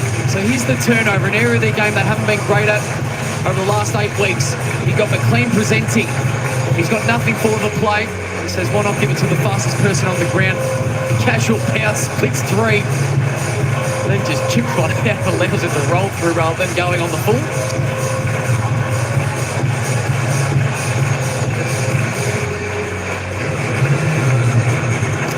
Yeah, a little bit of leg spin at the finish. James Jordan, well, he was first in line. He got brushed. It's called knowing your teammates, Jared. And the Chad ran straight past and he nailed it. 6 good involvements for the match. And you can find him late. He was a pick 39, Chad Warner. You can't see him going home in a hurry back to WA. Parker, yet another clearance. Hammers it. McDonald, good contest, got it to ground. Campbell, clever, tapped to his advantage, turns onto his left, hits a good spot. Marty, was he held? You bet he was. Well, that's the pressure of the ball coming in quickly. Braden Campbell, who's played half-back, wing, half-forward, high half-forward. He's just a dominant force when he's kicking the ball in like this. And you just can't do that in any era. And Nick Murray didn't think it was there. Nick Murray from New South Wales almost played his footy in Sydney. He was with the Giants Academy for a while. They tried him as a forward. He's got his arms full with Amati after having his arms full of Amati. We're in game 50, slots another. So you go back to the inside 50 numbers once again.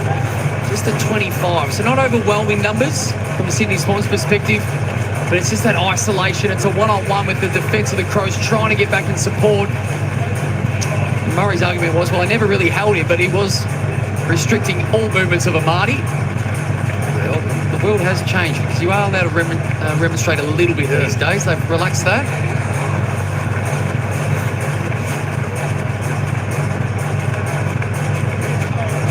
A good little warm-up for Joel Amati. He's such a key player for someone so young. All they really want is for him to get the ball on the deck, and he can take a mark and kick a goal. That's a bonus as well. But Tom Papley has promised everybody he's going to be right for the first final. Parker to row bottom. Cunningham. Roberts was dropped. Cunningham got it back. Grundy stands under it. Good one-on-one. And he can't kick that. Ben Keys, he shows a little displeasure and gets away with it. Grundy's free. Had a pretty good year, Brody Grundy. Better than last year. This is getting played. And off the knuckles. It skims through for they're behind. Nick Murray about to bring it back in and cut him some slack. This is only game 9 of the season for Nick Murray. ACL injury ruined the first half of the year, so hasn't had the year that he would have liked fitness-wise. But he's really a promising player, Dwight. I'm with you 100%. Another forward, a junior forward, who's going to make a living in the back half. Warner feeds it out wide. Campbell with the knock back to Grundy. Oh, that was hard and maybe high on Callum Mills. Good news is he's up. Curtin floats it. Cunningham stood his ground. That is outstanding craft. Knew where the drop zone was before his opponent did and didn't give it away. So Mills is up and about, which is good news. We'll see whether the mechanism forces him to come off for a test anyway. Roberts out wide. Sits it up. Adams. Time to fake. And grabbed by Cleary. Play on. Misses the target, but finds the target. Amati. Haywood. McDonald. Almost too unselfish. There's no Swan home. Dawson drops it. Shoal in a hole. Almost messed it up. Yeah, just a little bit of confidence required there for Logan and McDonald, who had a bit more time than he knew about it. He could have turned around and kicked the goal himself or gone onto the right leg, but better to get those ones out of the system now than in a couple of weeks' time. Last 6 goals of the game, the Swans. Grundy flies. Crouch, Thilthorpe. Campbell smothered by Melican. There's a high free, but they'll play on to disadvantage. Shoal kicks it straight to Roberts. And they want the corridor. Inside it travels. Bond, good attack. There's another Hugh Bond in game 7. Matt Crouch already up to 18 disposals. The leader on the ground for the Crows. He's never had an issue with finding the football, Matty Crouch. Luke Parker's had 11. Chad Warner's had 14 for the Swans. Crouch gives it to Dawson. That might be too wide for Thilthorpe. And Melican again goes with the safety first. We saw the Dacos brothers last night with 80 possessions between them, only beaten by the 2 Crouch brothers in a game a few years ago where they had about 85 between them. That's a lot of football. That's a lot of footy. Off to the front. Jordan. It's like playing kick to kick in the backyard as a kid and counting how many you've had, Dwayne. Which is a fairly lacklustre affair from a pressure perspective, Lynchy. Yeah, absolutely. And I think probably disappointing in some aspects for the Swans, but they're getting through the middle of the ground, which is very pleasing. They haven't been able to do that for the last couple of months successfully. Laird, Berry, Murray. Leans back on it, sends it long. The fists win out. Keys. Roberts was clever there. He knew that Keys was going to play for the high and he didn't give it up. Yeah, I'm sort of more interested in the lack of pressure from the Crows rather than the lack of pressure for the Swans. I can understand their position. They're trying to get the win and preserve the bodies, but there's nothing to be gained by conserving anything for the Crows. No, they've got 6 months to get over bruises. Mills. Fry holding the ball and the free kick. Bit of pressure. Zach Taylor. Amazing what happens when you just take it up 10 or 12%. Zach inside. Dowling, he can line up here. Billy Dowling, he's never missed. Billy Dowling, 4 straight for his career so far. Game 9 for him as he backpedals. So we can keep his perfect record. We just want to test him. Just on the 50-metre arc. 45-degree angle. Another one of the youngsters making their way, Dwayne-O. Looks confident.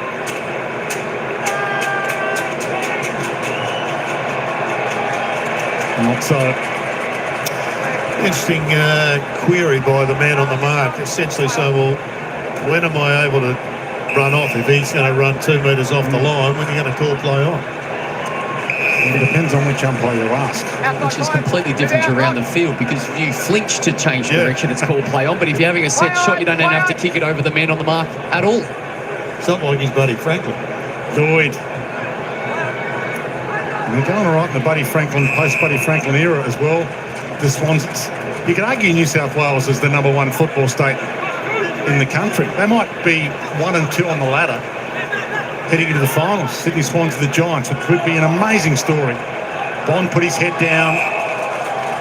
Adelaide Crows, South Australia once upon a time, is to vie with Victoria for that title. But it could be Swans 1, Giants 2 heading into September. Crouch taking the 720. Umpire let it roll, and final is rolled by Dawson. Swans can get 2 home finals from top spot at the SCG. They could also lose and end up with a home final against the Giants down the road and still not have to travel before going to the MCG Grand Final day. So things are rolling for them rather nicely as Berry rolls that towards the boundary. Jordan asked the question.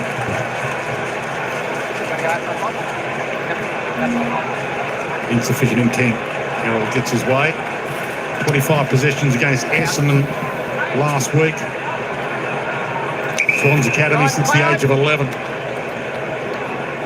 It's one of the great inconsistencies of finals fixtures, Dwayne, that you turn your back on a stadium that holds 50 to take it to a home ground that's got 21. So you think if the Giants earn a home final against the Swans, it should be played here?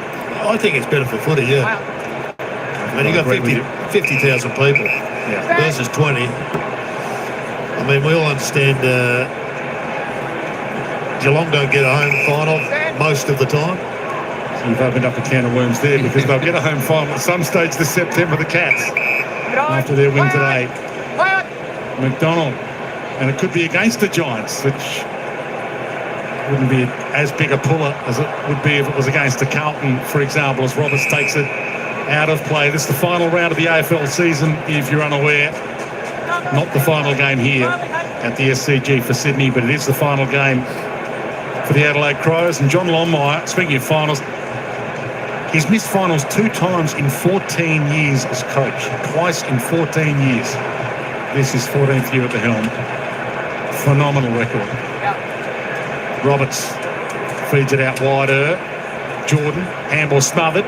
Dawson collects, chips it, pocket, close to the line, and Orlays takes it out. You hear those numbers of John Lemire in charge in the finals campaign. You can't understate how hard it is to do that year in, year out. Sometimes it's just we've become a bit blasé that it's just the Swans and that's just what they do, but the work and the culture that goes into it, then the execution year after year is just exceptional. Absolutely. Laird gave it up. Adams, ground screaming for ball, feeds it back out. Dying seconds of the opening half. Big ball to win on the wing. Goulden still wants it. Tried to funnel it out. Got into some space. Adams threw it out. Umpire cut him slack. Dowling, Crouch. One last roll of the dice. A mark from this kick. And they can have a shot. Dawson front spot. Umpire's found a holding free. Didn't need a mark. All it needs is a free, and it'll be a free kick to Jordan Dawson. Well, the Swans have kicked 6 goals in this term, and the Crows are yet to register 1. So let's just see if they can nail one after the siren. Shot at goal coming up here for Jordan Dawson. There's plenty of pressure on him from James Jordan, and definitely the free kick was there. He had hold of his shoulder. Well, he knows where they are here. He's an ex-Swan. This was his old home ground, and that was like shelling peas. Good way to finish the quarter for the Adelaide Crows. A half of football left in their AFL season. All having a chat to Nick Blakey, but he can have the last laugh. They're the ones off to the finals, the Sydney Swans, and he might be telling them as such. They've come here, Adelaide, to spoil the party, but they can't really spoil the party. They can maybe graffiti their letterbox, that's about it. 84-47, the half-time score. Sydney Swans headed for the minor premiership. And the 4 points, the way this is travelling, they lead by 37. We have a half to play. We're about to head downstairs. Alistair Lynch. Thanks, Dwayne. Here with Errol Goulden. Errol, not the way you want to finish, but really impressive first half. How did you see it inside? Yeah, pretty good. Obviously, I think they probably scored a bit too much for the amount of times they went inside 50. But yeah, it's a pretty good contest. Like, they're pretty good in the scramble, and their pressure's been pretty good. It's a pretty hot night here, but yeah, pretty pleased to have been able to move the ball. But probably just want to tighten up a little bit defensively second half. Was that the focus at quarter time? Because it looked like they were going inside and getting marked inside their forward 50. Yeah, 100%. We probably need to get back and support our defenders and not leave them one out as much. But can't playing with how we started. Just double down and just go again second half. No worries, thanks for your time. Thanks, mate. Half-time and a celebration night for the Sydney Swans. They lead with a half to play by 37.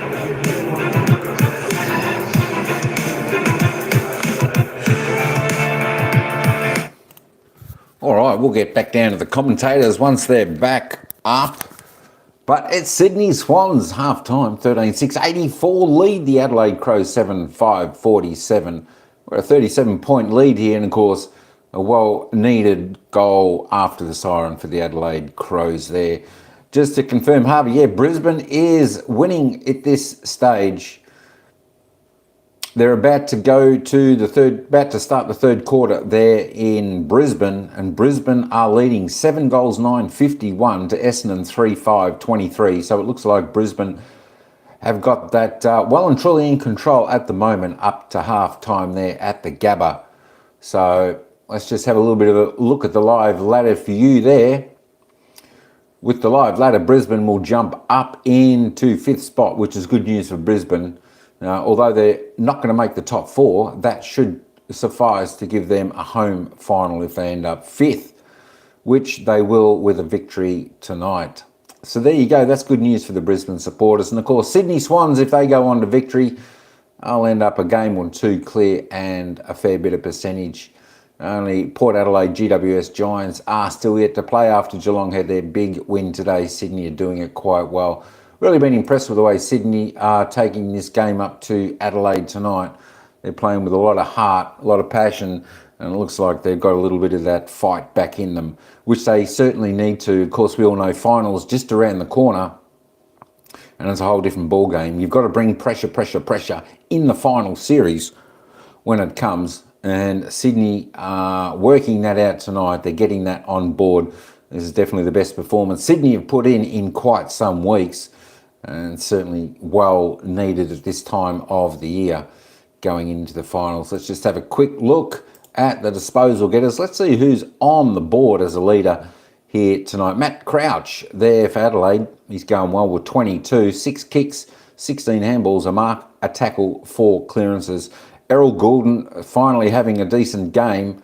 Probably not getting tagged as much, but good to see him back on board, going really, really well there with 19 disposals. He's had 11 kicks. He's had 8 handballs. He's had 2 marks, 2 tackles, and 8 clearances, and kicked a goal. So he is having a real good one. Running himself into a little bit of form, which is great, as I said, for the finals upcoming in a week or 2. This being the last round of the home and away season, you want to get your form on fire before getting into the final series. Rory Laird there, next best on 18 there for the Crows. Chad Warner, not too bad a quarter there, quarter and a half. 14 touches he's had, 9 kicks. He's had the 5 handballs, 4 clearances. He's kicked 1 goal, 1. Bit of a running machine. Luke Parker, not too bad, 11 disposals, 6 kicks. But he's kicked 3 goals. He's kicked 3 majors with those 6 kicks. So you can't ask much more than that, going at 50% on his kick-to-goal ratio there. Let's keep going down. Nick Blakey on 11. Luke Nankervis up to 11 there. Taylor Adams on 10. He's having a little bit of a quiet. Normally he polls pretty well in the disposal count. So we'll see what he can unfold in the second half here. Should be pretty good. Brodie Grundy there on 9. Who else we got there? Zach Taylor, 7. Callum Mills on 8 there for the Swannies. James Rowbottom, still just with that 1 goal, the first goal scorer. Hasn't added to his tally so far in that second quarter. Rampy with 6 touches for the game. James Jordan with 6 touches also. Nick Murray with 4. Get a few with a few less ones down there. The sub still to be activated. Let's go and see who the major goal scorers are for the game so far. We have a look at the goals. Luke Parker, he's doing his job. I tell you what, he's a dangerous player, Luke Parker. He's kicked 3 goals up until half time. As I said, 11 disposals, 6 kicks, 3 goals. Doing his job. Fantastic. That's what the Swannies would love to see. Luke running into a bit of form. Riley Thilthorpe, he's kicked 2 there for the Crows. 2 goals, 2 off his 6 kicks. He just needs to convert a little bit straighter. 3 goals, 1 or 4 goals straight would be quite nice there for the Crows, but he's still got a half he can improve on that. But good job so far. Joel Armity, he's kicked 2 goals there for the Swans. Chad Warner, Taylor Walker, James Rowbottom, Dane Rampy, Luke Nankervis, Lewis Melican, Hayden McLean, Logan McDonald, Ben Keys, Errol Goulden, Oliver Florent, I tell you what, there's a few, Jordan Dawson, Sam Berry, they're all single goal scorers of the game. AFL, Mikey, here you go, leave a heart if you're going for the Sydney Swans. The Swans are going good. I tell you what, if you're a Swans supporter, you'd be very, very happy to see how they're going in this game right now. Errol Goulden leading the AFL fantasy points, 68, and the rest under. All right, I think we might go back down to the commentators, and they're just rolling through a little bit of what happened in the first half. We'll let you hear their thoughts. He's kicked 8 goals and playing a very important role, so he's got a wealth of experience up there to guide, especially with Papley out, to guide an inexperienced forward line. It has Will Haywood to help him as well, but he's impacting the scoreboard, and as we saw last week, when needed he'll go into the midfield, and I think there's no doubt today he'll go into the midfield as well. At half time he's got 3 goals, he's got 8 score involvements with his 11 disposals. He's playing for his spot in this team, and no doubt he'll play a pivotal role over the next month. Yeah, it's been an impressive first half, aided and abetted by some very average defence by the Adelaide Crows. And you see it line up with these scores per inside 50. For every 10 times they go in, they're scoring on 7 occasions. So that's just well and truly too easy. And we saw that just that running goal from the Chad going through as if there was no one out on the ground. He dodged a couple of witches' hats, and it will certainly be a different story in about 10 days' time. They tried to dodge some witches' hats, ran off the road a few weeks ago when they had a couple of losses they'd like to have back, but they've won their last 2 games coming in. The Sydney Swans looking for a 3rd win in a row to finish the home and away season.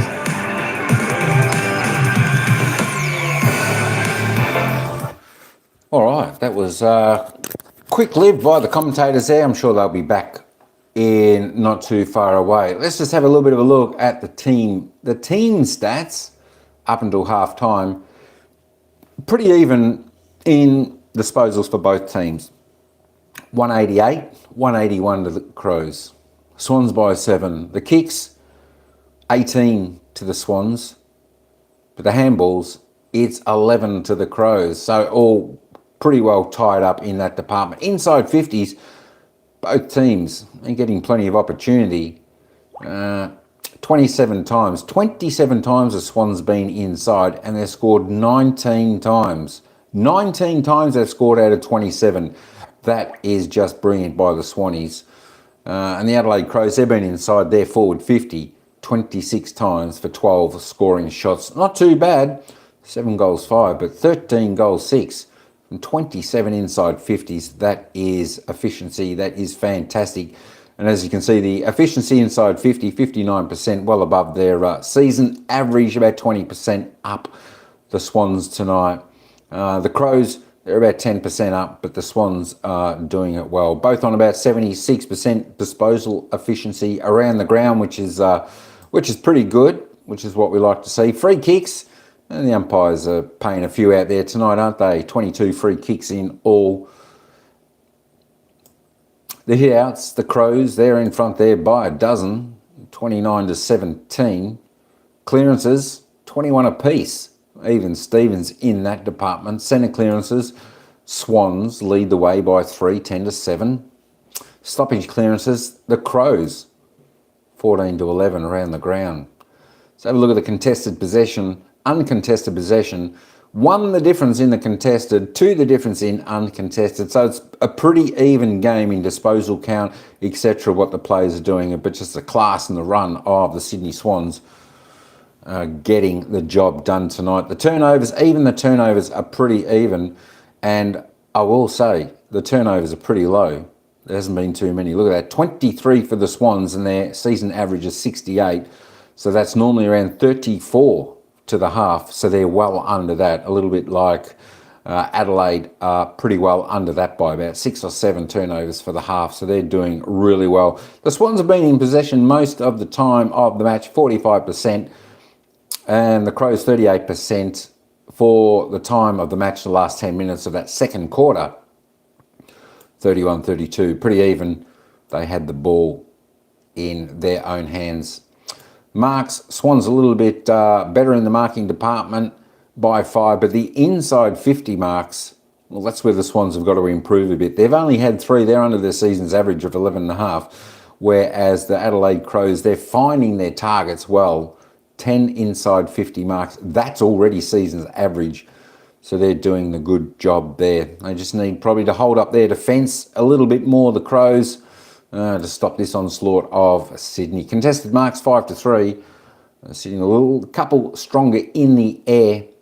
That's just the goals, the time in front, and the tackles 25-22 Swans by 3. Tackles inside 50, 3-4 Adelaide by 1 there. The 1%ers. Swans doing a little bit more, and the bounces 6-1. There we go, the Swans. Let me just take it back up, roll it back over to the start. There we go. We've still got 7 minutes. 7 minutes. There we go. That's better. 7 minutes until the bounce of the ball for the second half here at the SCG. Whereas the Swans, 84, 13-6, 84. Kicking reasonably accurate there. That's good stuff. Lead the Crows 7-5-47. A 37-point lead here. It's a good margin. Can the Adelaide Crows peg it back? I'll tell you what, we have seen in the past couple of weeks, though, the Sydney Swans, they've come home strong, and especially in that final quarter. So it could be difficult to see the Adelaide Crows clawing their way back in front of Sydney here, but stranger things have happened, As we see by the worm, Sydney were in control of the game, especially up until halfway through that first quarter, and then momentum swung back Adelaide's way, and they got back within about a goal. They got back within about a goal of Sydney. And then, of course, that second quarter, Sydney commanded control once again for pretty much all of that quarter. It was only after the siren. The Adelaide player got that kick after the siren, put it through for a goal. So it'll be interesting to see from here on in, folks, how this game progresses. Can the Swans keep on their powerhouse run, or can Adelaide Crows peg them back to make it a little bit more of a contest? Just checking over in on the other game between the Brisbane Lions and Essendon. It's 11 minutes into the third quarter at the Gabba, and we see there the Brisbane Lions leading Essendon 8-12-60 to the Bombers 4-6-30. 30 points, 5 goals is the lead to the Brisbane Lions 11 minutes into the third quarter. Alrighty, there we go. So there we go. I hope everyone's enjoying the football this year. I hope that you're going to enjoy the football this weekend. I hope you're enjoying this game. As I said, tomorrow, folks, we've got 3 games coming up. We've got 3 games coming up for you. And those games are, I can tell you, first game we're going to be covering tomorrow, folks. That's 12:30 p.m. Melbourne time. We'll be live at about 12:20 p.m. just after lunchtime tomorrow. It's the Western Bulldogs taking on the GWS Giants. That's going to be a cracker. And that's up at Ballarat. Can you believe it? Ballarat, I hope the sun's shining up there, because it can snow up there and get really, really cold. But it should be a great spectacle up there in Ballarat, with 2 teams well in the hunt for the finals. And of course, the GWS Giants looking for, well, let's just say they are looking for second position, a home final. And of course, they've already sealed the double chance, but they're looking for a home final. Of course, Sydney will have the home final, and it's between Port Adelaide and the Giants and the Cats who get the home final. Geelong won today, of course. They're 2%, they're percentage-wise, they're 2% behind Port Adelaide. But if Port Adelaide happen to lose tomorrow by a little bit of a margin, then their percentage might drop, and they might actually drop under the Cats. So it all depends on the Giants tomorrow. But Port Adelaide, they've still got to play. If they win, they'll secure up second spot. And of course, with 3% there, I can't see the Giants beating the Western Bulldogs by too much, I wouldn't think. And I wouldn't think Port Adelaide would beat Freo by too much. So that's going to be a real tussle, those couple of games coming up tomorrow. Western Bulldogs, GWS Giants, the first game tomorrow that we're going to stream live. The next game straight after that, following that, will be another interesting match, and that's Carlton taking on St Kilda. As we just have a little bit of a look at the ladder again, Carlton they're sitting 8th on the ladder. They're hanging in by their chinny chin, 52 points. And of course, Fremantle and Port Adelaide is the final game we'll cover tomorrow. So this all hinges on a couple of games tomorrow. The Western Bulldogs, can they win? Can they lose? Carlton, can they win? Can they lose? If both teams win, they both make it. If one of those teams lose and Fremantle happen to win against Port Adelaide, then Fremantle will then leapfrog and go into the 8, and the loser will drop out of the 8. So it's going to be a really, really interesting day tomorrow. I think the good part for Fremantle tomorrow in that final game of the home and away season, they'll know exactly what they have to do, where their season lies, whether they're still in the hunt, whether they're going to be playing for finals or not. So yeah, tomorrow should be a really, really good day of football. And all the contenders tomorrow that are going to be vying spots for the finals, I'll be playing tomorrow, 5 of those teams, so it should be really good. Anyway, we're not too far. We're about a minute away, and we're just waiting for the commentary to come back on to take us down to the ground, where we will head in for the third quarter.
No worries, thanks for your time. Thanks, mate.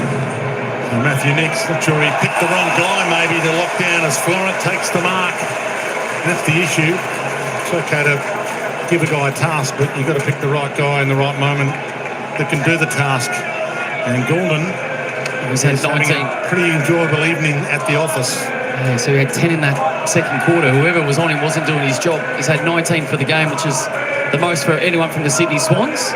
And they're right back to it to start this third quarter. The Ollie chant ringing around the SCG. I'm not sure if you heard that at home, but all love in the house for Ollie Florent.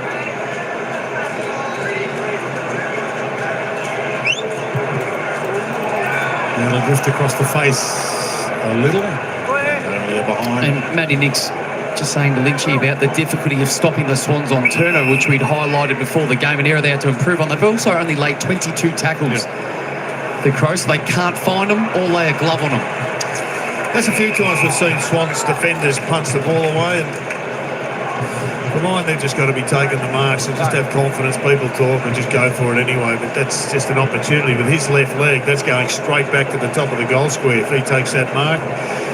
And Matthew Mix, I think he all but said it. The pressure from the Crows has been it's been D-grade, and that's probably being generous. No tackles, no chase, no pressure. How much of that is on him?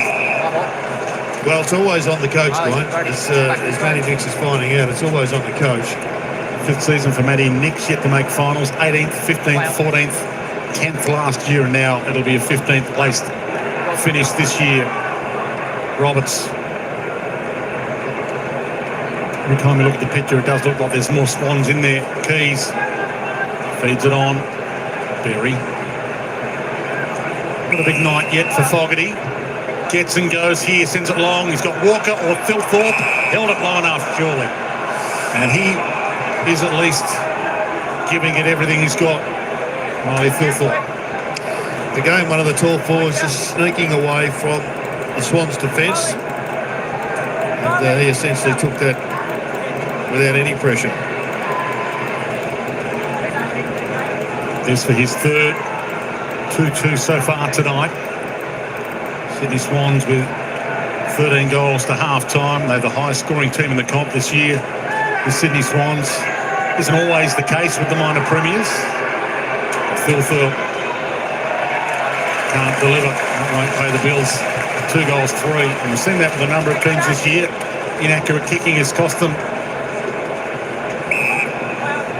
Blakey, Mills, Francis. Once again, just that efficiency inside 50. 28 inside 50s the Swans to 27 the Crows, so just one less. Yet the margin is significant. McDonald couldn't get there to compete. Crashed a few to the deck. Grundy waited for the ball to pop, but it's a funny shaped ball, our ball. Pumps it in the Parker direction, and again, you'd back him in a one-on-one anytime. Well, another push in the back, not paid, but he's got away with it, Luke Parker. I was waiting for that, Jared. Yeah. That was a shove. Hayward inside. Rampy. Down the spine with a bullet. Florence. Just a question mark, I think, on Brodie Grundy with those big hack kicks. He wins it and then he just kicks it down the line up in the air. I think against the better teams, Lynchy, that's going to cost. Yeah, and especially when you've got so much class around you as well at ground level. Borlase got there and Amadi got there from 4 deep. Borlase crumbs it. Scholl. Worrell. Rampy. Is that just a ruck thing? Guys, the number of rucks. Ron Marshall takes it out of the ruck, just bangs it long. Old Riley O'Brien grabs it, bangs it. Yeah, I think there's... You can have both. You don't need to be mutually exclusive to just one. It's about how much pressure you're under. But the reason that they are doing is just to get field position, just to try and get the ball forward, be able to lock it in your front half is the idea behind it. Yeah, but with, as Lynchy said, with all those distributors around you, 2-metre handball, release. Mills gets it in the air, and Amadi got there from 4 deep again. Couldn't take the mark. Dawson got his arms free. Hinge. Not a lot of room to move, and he hits Florent. No, he doesn't. Just gets it over his fingertips. Goulden keeps it alive, which was clever. Keys under pressure. Laird, Scholl. To the back of Rampy. He read the eyes, knew where the ball was coming, and it hit the back of his palms. Like to tackle pressure from Kate Cleary way back on the about the 10-metre mark from goal, who probably should have ended up being a turnover. The Swans mucked it up in the finish, but it was good pressure. Mills. Row bottom. Waited till he was slung around. The teammate was in front of him. Florent went through his legs. Scholl. Blakey falls. Fogarty gets a moment. Got a handball up. Murphy thumps it on. Saligo, inside kick, bounces it to Tex. Hasn't seen a lot of it. Gives it to Curtin. Runs in and goals. He's got some class, Daniel Curtin. Well, it was well worked out eventually. It was the forward handball that put Saligo into space that just broke up that passage of play on centre wing. And then Tex's delayed handball to allow Curtin to get parallel with him to break the man on the mark, or the person in front of him, sorry. So just this handball here from Murphy. That changes the flow of that play. And then Curtin gets goal side as a result.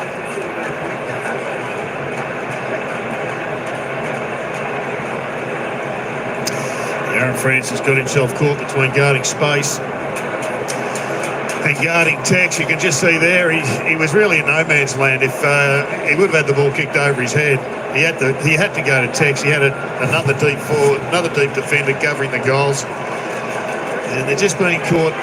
When the ball comes in quickly, the defence has been left wanting a number of times. Keys breaks free, still eligible for the Rising Star next season.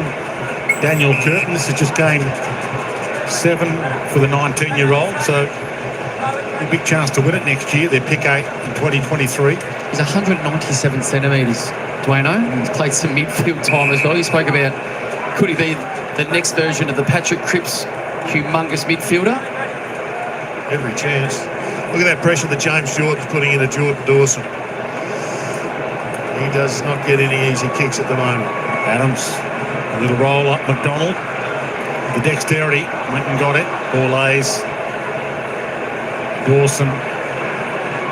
Lloyd shook Dowling out of his shoes and dumped it long. Michael Lanny got there. Warner. Who do you put in cotton wool first tonight if you're John Longmire, given that they've got Robbie Fox as the sub? If you joined us late, Isaac Henney was rested as a late out. He won't like it, but it'll be good for me. He likes running every minute of every game. Yes. Crouch is content to take that out deliberately. If it gets a bit difficult to split hairs, I'll play 18 for the last quarter. Have a handful on the bench. Yeah, maybe. Looks like Hugh Bond's also got the job on Errol Goulden, who Matty Nick said, well, if you couldn't tell what we were doing, we probably weren't doing a good job. Has had the tough jobs, but I mean, Hugh Bond's in game 7, so it's a pretty big task for a 7-gamer. And here is Errol on cue. Phenomenal. He's as good as it gets. He's had a big evening without question. He's best on ground at this point. He just continues to work, but at the stoppage, you can just see him pushing off, and well, his man goes ball watching and ball chasing, and he's a bit stiff because Errol went to ground, ended up getting a cheeky out the back. Lesson learned. Yeah, and this will be a great learning experience. So you think about what can the Crows get out of this right now. Clearly not a great deal. Got themselves in a bit of a hole already. Bond's done some okay jobs over the last month or so, playing on the best opposition small forward. He's fought really hard, but this is a different challenge for him. And that tells the tale. Most scores just by Swans since 2014. And I think it was Soligo for most of that second quarter. Bond seemed to go on to him late in the second, but yeah, certainly got his hands full. Yeah, maybe. Well, Soligo's best game this year was the showdown, won the medal. Maybe it was just the wrong choice. Roberts, Mills, just delayed it for a second. Blakey wide. Parker knew he had the outlet. Cleary. Florent. Messing with them at the moment, the Swans. It's a practice run heading into the finals. Milliken.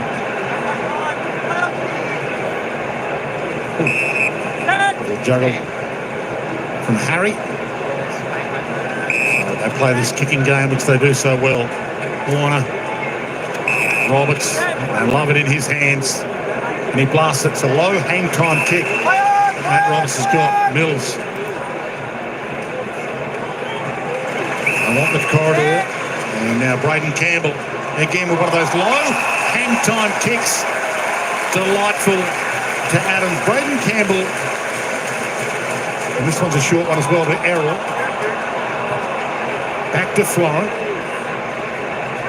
Errol had a chance. At one stage this year, there was talk whether Braden Campbell was in the best 18 as well for the Swans, but he's a lock now. Curtin thumps it. Milliken. Big Tex. Had the old man covered there. Well, speaking about who the Swans should rest, there'll also be a handful of players that are trying to put their best foot forward to say, I'm still good to go in September. I don't get squeezed out when a handful of these other players return from being managed or injury. Taylor Adams was sub last week. I'm tipping he won't come near the bench in this half. His ears won't work when the runner's coming out. There's Campbell again, goes and again hits the target. Delightful. McLean got a little bit mayo put on that. Now, this is his best game, McLean, was in a big final against the Blues. And he's their most assured target up forward, I reckon, when he's their best competitive mark inside that forward 50. Again, you give the Swans the kicking game, they're quite content to take it. Lloyd sits it up. He's got a Marty forward, he's got McDonald forward. Marty ends up with it, turns, spins, in-game 50. Crowd went up. I thought it was there for a second. A lot of offences based around taking what the opposition give you. You think about the Swans at their very best, they take what the opposition neglect, and it's often through the middle of the ground. If your team defence isn't perfect, they pick you apart. So Heaney, Papley and McCartan all to come back into this Swans lineup, certain to come back. Again, that missed the target. Gordon nearly trapped it. Nankervis down the spine. That's the handball you want. You release into the middle and away you go. Berry caught by Cunningham. Laird feeds it further on. Murphy goes for Tex. Again, it just hasn't worked for Taylor tonight. Milliken has worn him well. Spear passes, lace out again to a target. Logan McDonald. I reckon Murphy just should have put the jets on and gone bang. It's my goal. It's a one-on-one versus, basically, are you good enough to be accurate and kick the goal? It's a no-brainer. McLean, good use of the body but couldn't finish it off. Hinge, Worrell, tightrope the boundary, Adelaide, but turn it over again. So Mills got it from Cunningham, gave it to Roberts, who looks for that kick quite often, the open side kick. Rampy, Florent. Looking much more assured in that back 50, the Swans. Rampy back, Mills back. Goes Lakey on the run. The Lizard Wizard.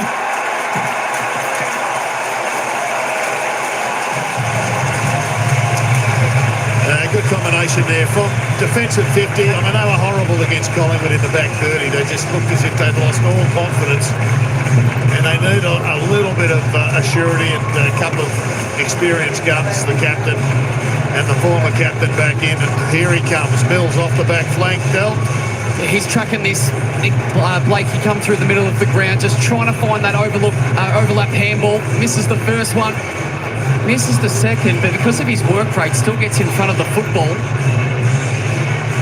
And then no one comes to him. So just what Murphy should have done moments earlier down the other end of the ground. Nick Blakey says, this is what I do for a living. It's a lovely finish. Had to run the length of the field to get it. Well, that's why he was in All-Australian contention for the first 3 quarters of the season. And if they're getting back to their best, they need Nick doing that, no doubt. I reckon you touched on an interesting point there before, Jared, how they look very assured down back with Rampy and Mills. We'll come back to that in a sec. Philthorpe in the ruck, goes to Walker, dropped it. Cunningham crumbed it to Roberts. And again, the Swans are on the fly. Cunningham's the other one, Lynchy, that is back into the team after a big concussion. Yeah, absolutely. We're just seeing stop play now. And that's where I would think we get to 3/4 time, I'd be taking Rampy off the ground. Yeah. Just, you got such an experienced player that can play on tools and smalls down back. You need him for the first round of the finals, there's no doubt about that. And missed a couple of games after being injured against the Brisbane Lions. It's been back 2 weeks now. I'd be very cautious the way you look after him in this last quarter. It's that one between your best player but your most important. You raise a really good point there, Lynchy, with Rampy. He's hard to replace, really difficult to replace in finals. John Longmire will know whether there's anything small being carried that we wouldn't know about as well. Keys trying to bounce pass. Campbell read his eyes, got down low. Berry trying to funnel it out. Lakey again. That chip kick was delightful. Cunningham got it. Spear down the spine again to Campbell. And to the goal square, easy as you like. McDonald puts it in the third tier.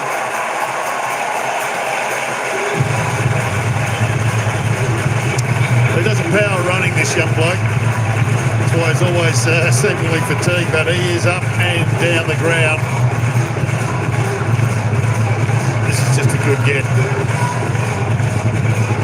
left footer after left footer. You see Braden Campbell bursting. Nice little chip kick from Cunningham.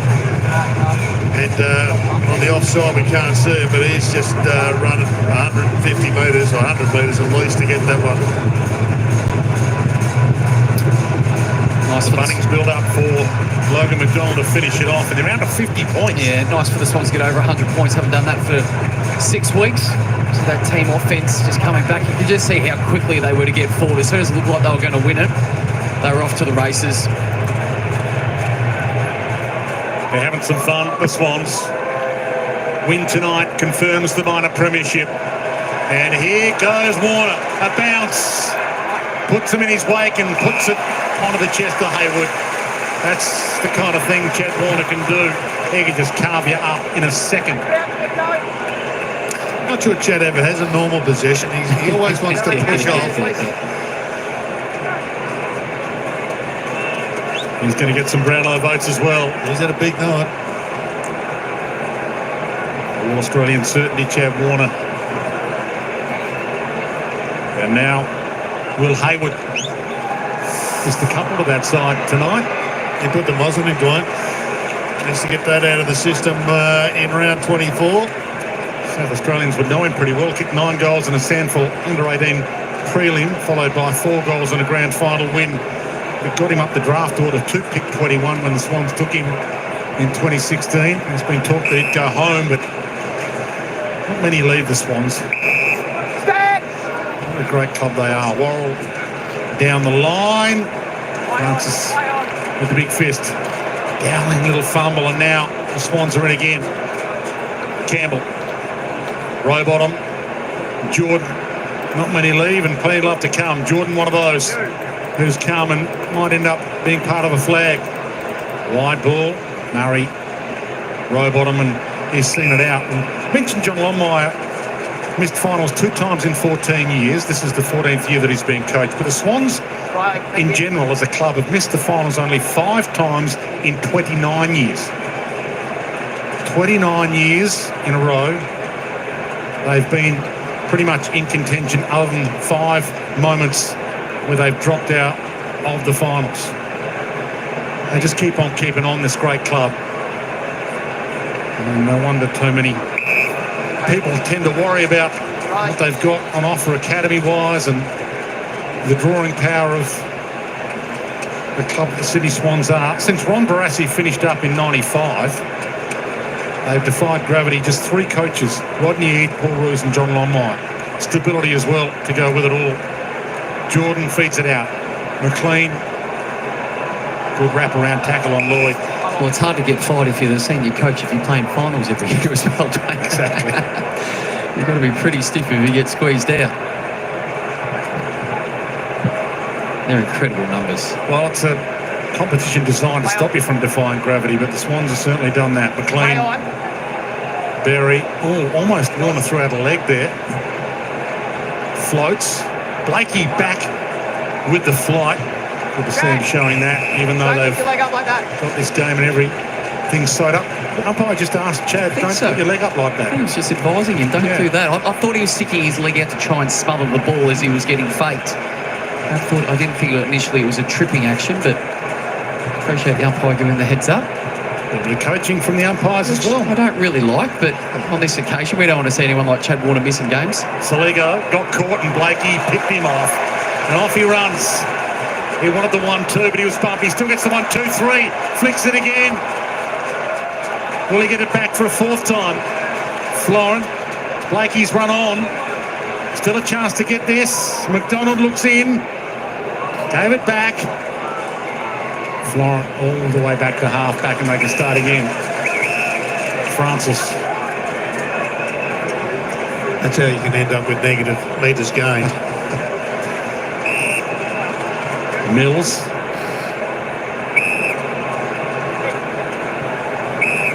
Lloyd.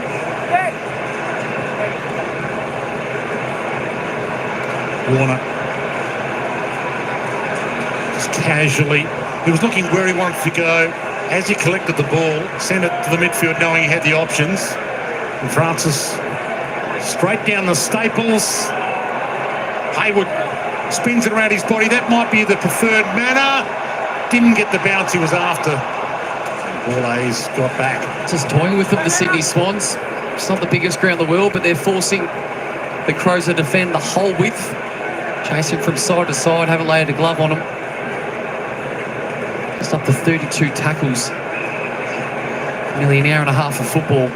So you're a coach, Dal. What would you expect in a game of footy tackle total? Well, minimum 60s, I think, particularly at this level with, you know, with the Swans with their handball game. If they want to invite the pressure, you've got to be up to the game. Otherwise, you are going to chase backside. So rare fumble from Florent, and now it opens up for Zach Taylor to head towards goal and gets himself on the board.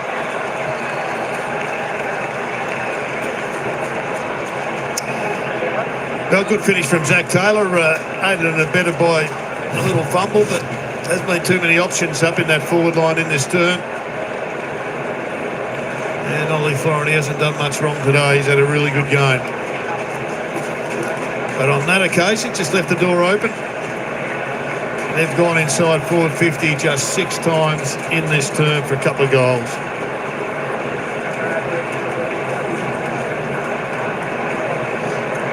Has been an amazing season. They've been the top team most of the year, the Sydney Swans. They won their first 3 games this year before their first loss of the year, which was to the wooden spoon winner, Richmond. What was that game as well? I remember that a long, long time ago at the G. Tigers. I honestly can't explain. I don't know how that occurred that particular day.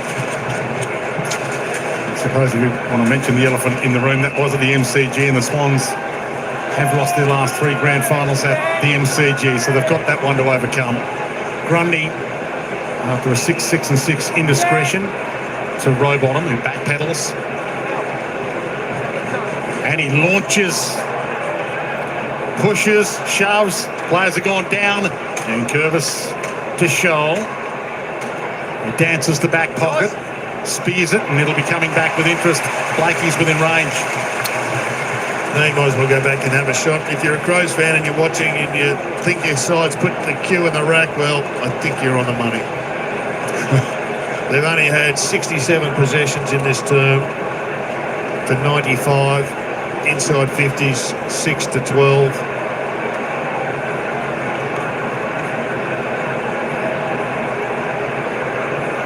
And kicking efficiency is under 40% for the Crows.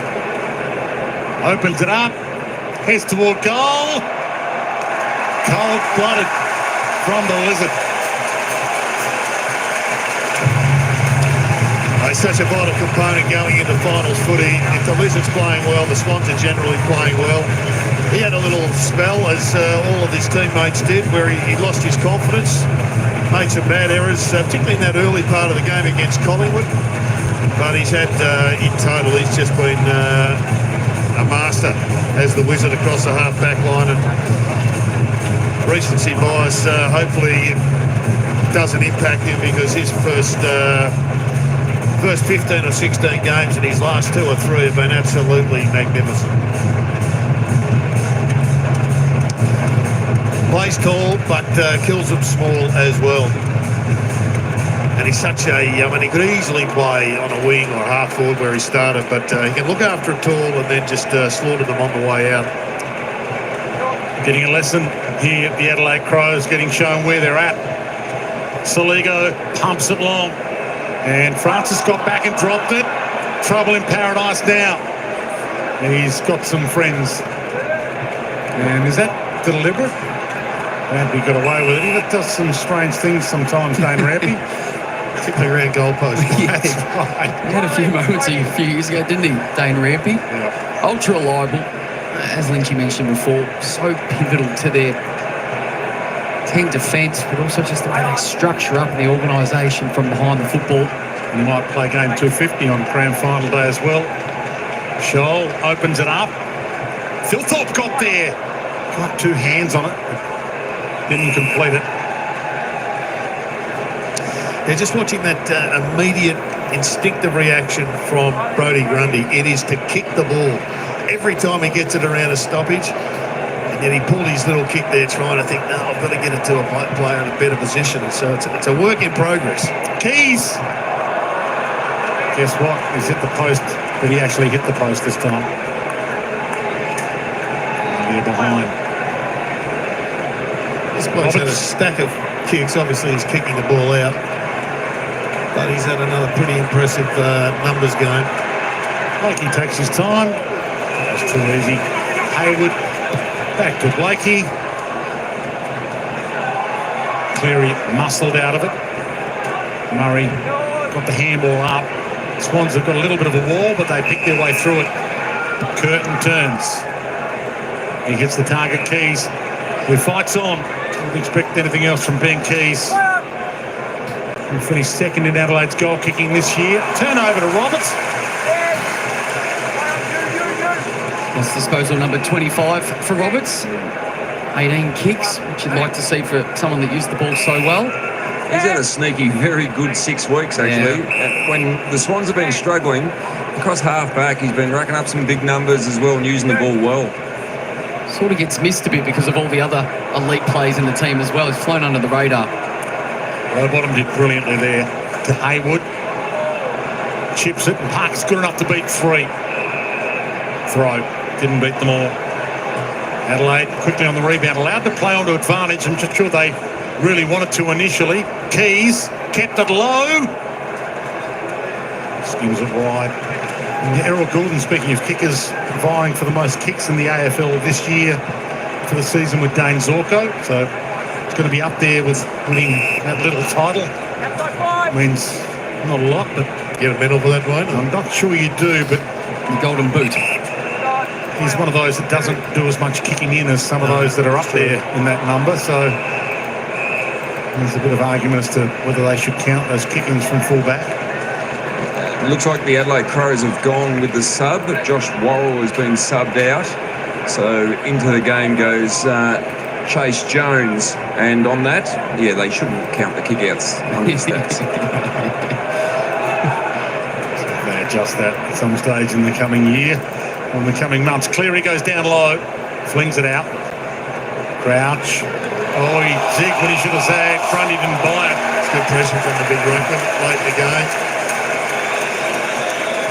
Yeah, I think you're going to have to get Daniel Hoyne sacked from champion data before he gives up on that.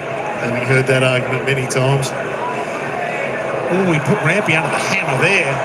That was nasty. Phil Thorpe tried the miracle. And he bit off a bit more than he could chew there.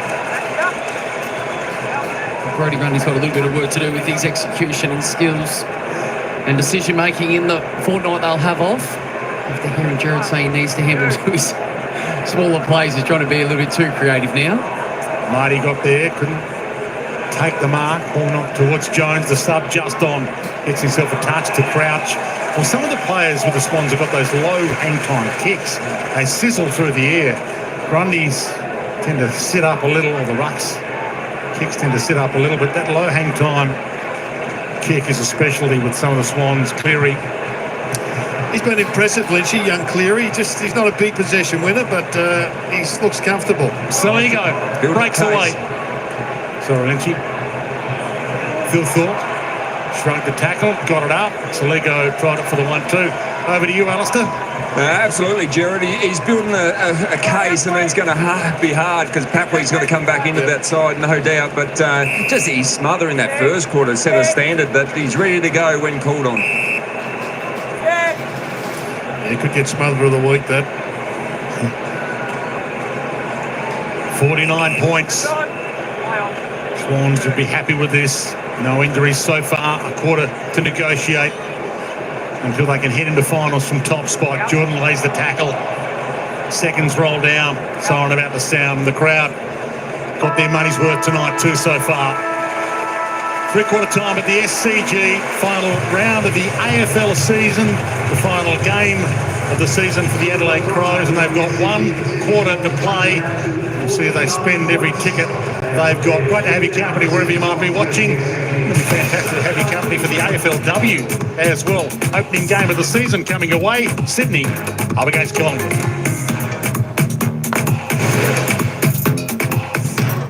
All right, three-quarter time here, and it's all the Swans. They're just doing it comfortably.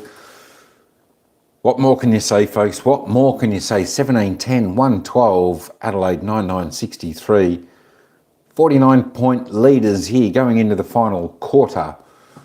Sydney's have this well in the bag, doing everything they need to do. Just in the other game that's happening 7 minutes into the final quarter there, and it's Brisbane 11-17, 83, leading Essendon 7-7, 49.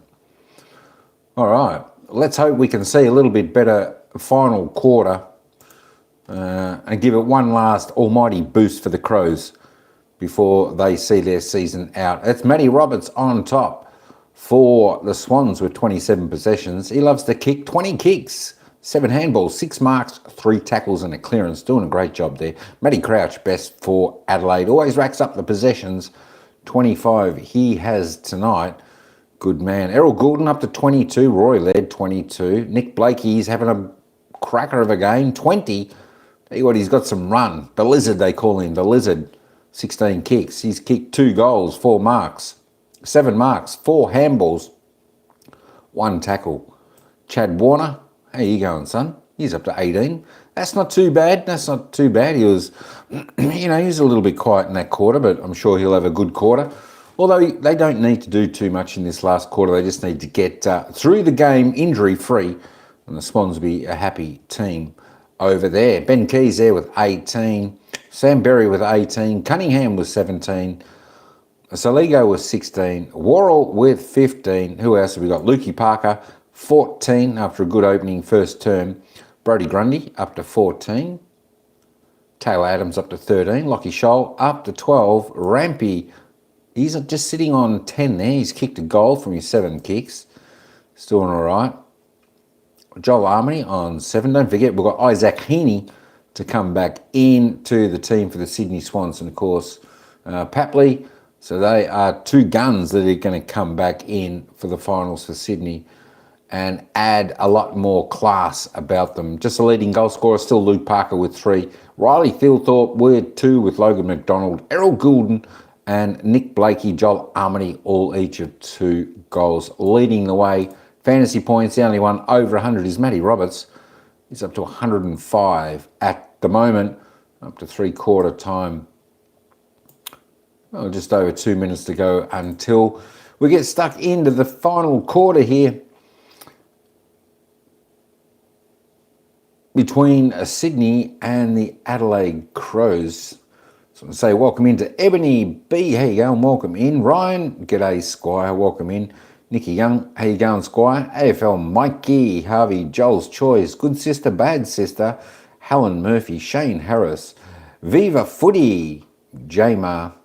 I said Mark, didn't I? Carla, I subbed and liked, even though I just found your channel. Thanks, Carla, appreciate that. That is, that's nice to hear, appreciate that. Good stuff, of course.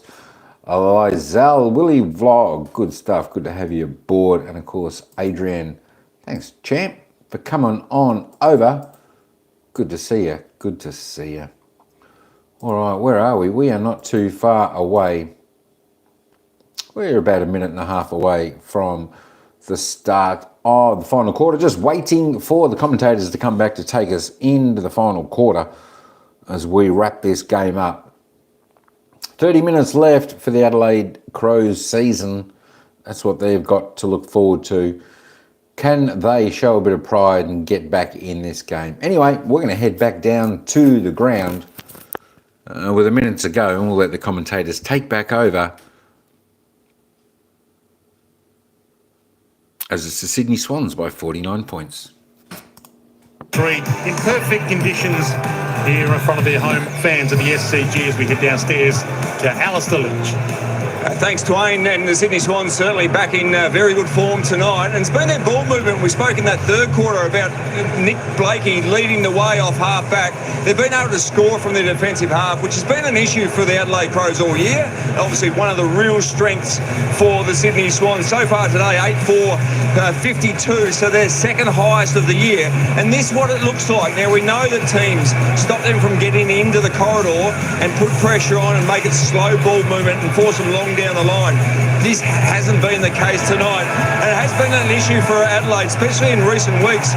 They've conceded 51 points against Essendon. Against the Hawks, it was 43, and then the Cats was also 43. So they're big forwards. If they're not marking it, they're struggling to put enough pressure on to stop that transition. So a big issue for Adelaide, a real strength for the Sydney Swans. And now looks like Robbie Fox has been subbed into the game, and Dane Rampy has been subbed out. So that is a strategic move, and I think a wise one to have Rampy, their greatest asset down back, to be subbed out of the game. He might be the only one to actually agree. Everyone else wanted to get more of the football. The other one I want to have a close eye on this last quarter is Brodie Grundy. We know how pivotal he is. He's had the 5 clearances, he's had the 14 disposals, but his greatest weapon is to join in at ground level. It's just about nullifying the opposition's ruckman. I'm not talking necessarily in the next 30 minutes, but also throughout the course of finals. But then his damage is done around the ground. His clearances himself are almost equal to Hidas to advantage. He's a workhorse, and he's going to play a big role in their finals campaign. Soligo fights on. Early stages, final term. Adams, row bottom. And they started with a bit more zest in this last quarter, Adelaide. Fighting there, and the free kick to Hugh Bond. Soligo. Inside 50. Fogarty shrugs. Sends it out wide. Maintains possession, and chance for Jones. Sub has come on. Chase Jones, their pick 9 from 2018. So he'll be fresh. Last game of the season for Adelaide. So let's hope they leave nothing in the tank in this last quarter. Try and make the scoreboard look a little more attractive. Head into the off-season with something positive. It's across the face on the A behind. They have been a little disappointing tonight. It's a dump tackle. Fortunately, his head doesn't hit the ground. Yeah. So no reports and no injuries from here, from the Sydney Swans perspective. The work's been done. Blakey wide. All A's and Murray got there. So 15th for the Adelaide Crows. That's where it'll be for them. 8 wins, 14 losses, and a draw for their year. Well, it's been a disappointing night, that goes without saying, but geez, we've seen some of their best footy, and we saw it on display last week up until Isaac Rankin bit the dust and he went off, and they wanted to fight them for the rest of the night and lost their way. Yeah, and they took the nuclear option of their public scolding of Joshua Shelley, and it hasn't really worked scoreline-wise tonight. It's not like it galvanised the group.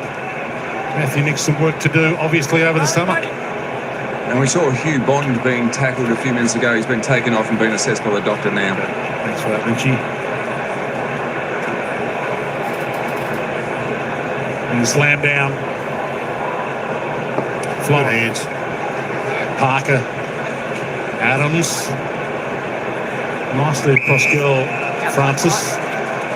And again, there's a few Swans that'll be a little nervous heading into the first final, knowing that they've got Heaney, Papley, McCartan and maybe McInerney to come back in. Haywood gets up there. Landed like a cat, went and got it, poked the pass. Warner. Michael Warner. Sidesteps his way through the traffic with ease. Melican wide, and the mark to Cleary. It's going to be hard to kick this kid out. He's put his best foot forward. He's making it hard for the coaches to put his magnet to the side come round 1 or week 1 of the finals. Blakey. And here's the runner who wants to stay in, Robbie Fox. On as the sub. Got it to Jordan. Downfield free. Row bottom. Dumps it long over the head of McDonald. Awesome. Helps him to the line. The other piece that the Swans have that not everybody does, look at this. Downfield, not a lot in it, but just stop the progress. That's a free kick. Is they have a tag, a genuine tag that knows how to do it. And James Jordan, he knows how to work into the system, so it's not compromising everything. They've been doing it the whole year. Double-handed pat down. Two Swans looked at each other to see who was going to go. It's yours, no, it's yours. No, it's yours. So Jordan and Grundy. Haywood. Parker's lurking. Soligo bends it out towards Walker. Almost got himself a rare touch. Murphy might get himself a rare touch here. Taylor Walker, just 3 possessions for the night. Soligo. Red. 23 for him, which is a little less than his normal high number as well. Well, they fought back pretty well, the defenders, Lynchy, given that they were given a nice old toweling up early in the piece with so many marks inside the forward 50. Yeah, absolutely. A combination of that and pressure up the field, I think, has helped a lot. Fogarty, top of the square. Florent gets under it. Blakey again. Put his heart and soul into it. To Florent. To Jordan. Heads in the McDonald direction. Dawson, McDonald. McDonald, Dawson, ugly bounce. Hinge jumps in. Dawson inside. Ball lays. Nice fake. Soligo. Hinge. Now going to run it out, the Adelaide Crows. And Tex gets on the end of the Billy Dowling pass.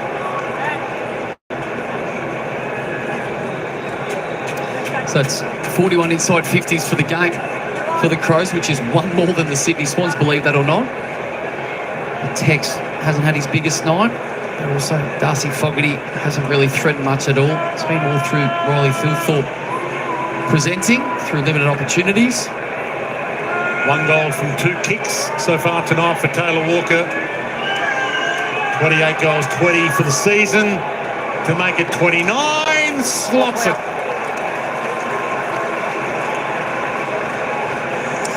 Well, there's been a few better kicks in the game than this bloke, both left and right for a key forward. He's just got a magnificent style, and it's on display tonight. Not all that often, but that kick was absolutely superb. Just loses his man, coming round the back.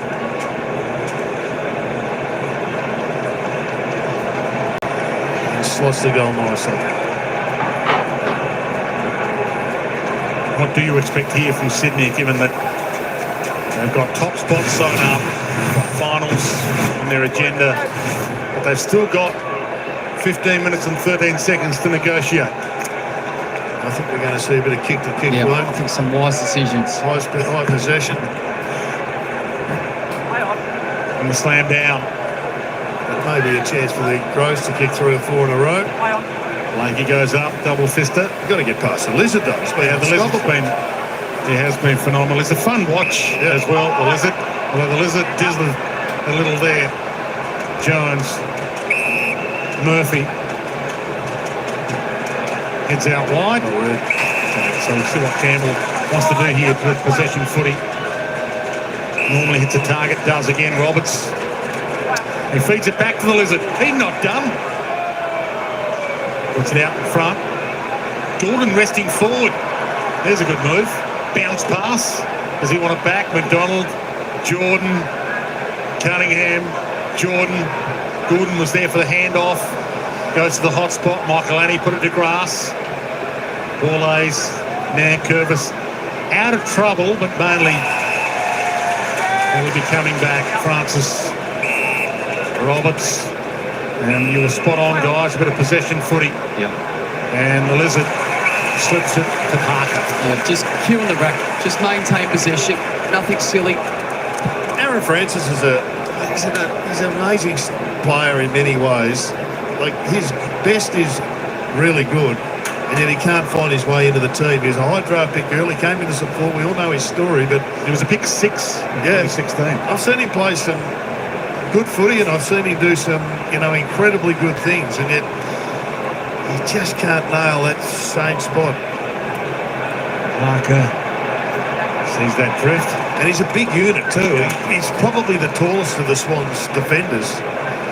So they're crying out for him to just get more consistent, make better decisions more often. And as we've seen with Melican, it can happen. Oh, that's dangerous. Mark taken, but that emphasises they've got selection pressure as well, the Swans. Yep. Got a guy like Aaron Francis who'd get a game in most teams, can't get a game in this. Jones down the line. O'Brien. Hands it off. Hinge off and running. Thumps it. Gets 60 on it to Thilthorpe. Out the back. And he can add a third. He doesn't. He goes inside to Taylor. And they can wallpaper over some cracks in this last 12 minutes, the Adelaide Crows.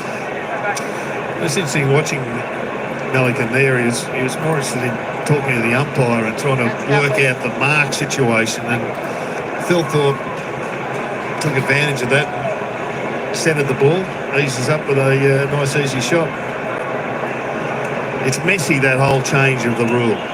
The stand rule is messy. And they've kicked the last 2 goals of the game, the Adelaide Crows.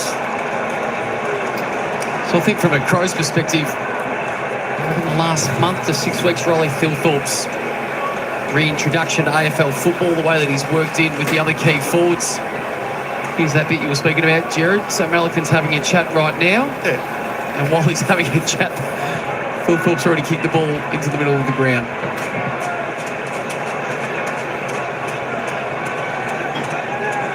Sydney Swans finished 8th last year. It was a tough finish to the season last year for Sydney, beaten in the elimination final by Carlton at the MCG by a goal.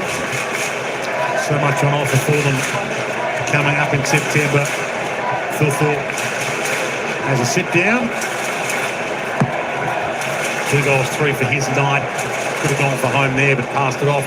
Cleary left it behind. Lace could tackle Rowbottom, but that's what Rowbottom does. Not the required, and we'll get a ball up. Yeah, another great season by Rowbottom. Back-to-back third in the best and fairest. He's a very consistent player. Kicked out of the air by Keys. Fist of Tex. Crouch. Well, Tex got one to the ear. Played for it, didn't get it from the umpire. Grundy played for it, didn't get it. Cunningham went for it, didn't get it. Jones got it. Gave it to Saligo. Spins out of trouble. Heads long, no one home. And Blakey goes back and takes an easy grab. It's a big game, though, is it? So is he a contender or not for All Australia? Has to be. He's a lock, isn't he? Roberts. And now Lloyd. 28 for the Lizard. Has to be. 624 metres gained. The next best for Sydney is Roberts with 400.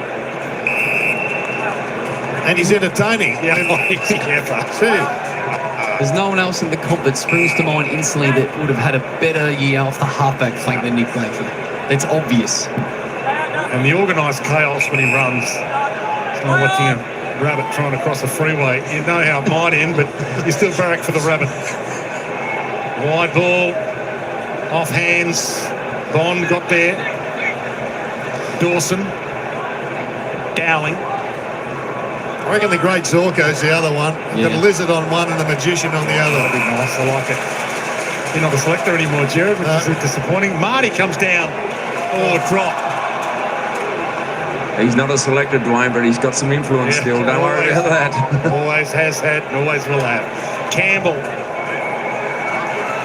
So again, this, as predicted, possession footy where they can take time off the clock, not get knocked around. Bottom. Still wondering why there's not a Queensland selector, Lynchy. Surely you got your hand up. No, I can't. I'm on the board of the Tassie Footy Club now. Okay. Well, you're going to have the Tassie job. Oh, the mark to McDonald, and he can add to his tally. Great to have the three-time premiership superstar Alistair Lynch downstairs with us, and it is great to have Tassie on the horizon.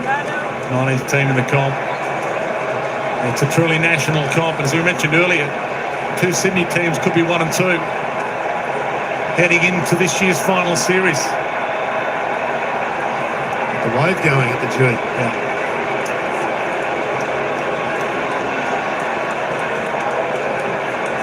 He's got 2 so far. Yeah, make that front. If they had that time again, would you leave him out of the grand final 2 years ago? It's a tough call for him, wasn't it? No, it was a tough call for him personally, for sure.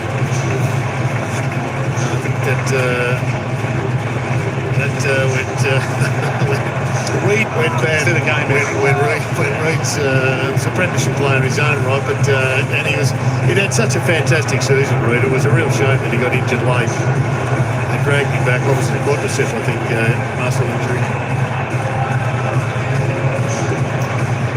Well, there won't be any conversation regarding that this year, Duano, with the form that he's in, how pivotal he is to their forward structure.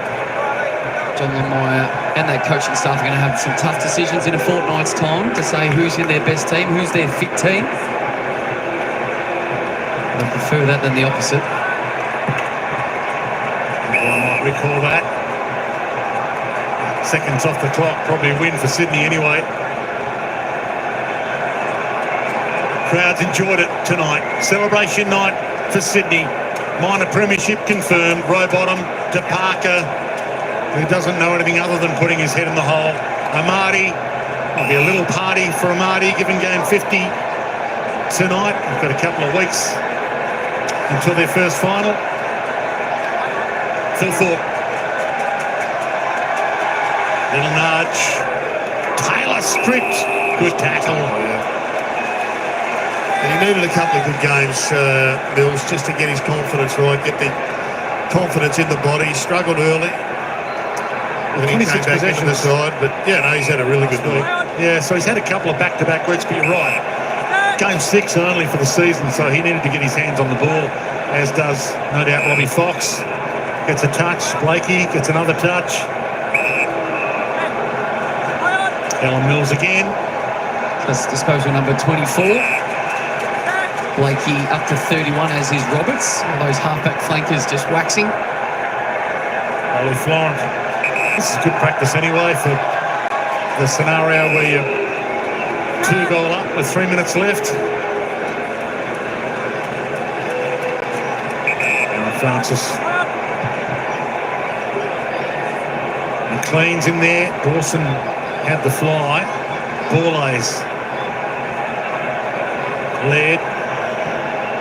Berry. Shoal. Inside kick.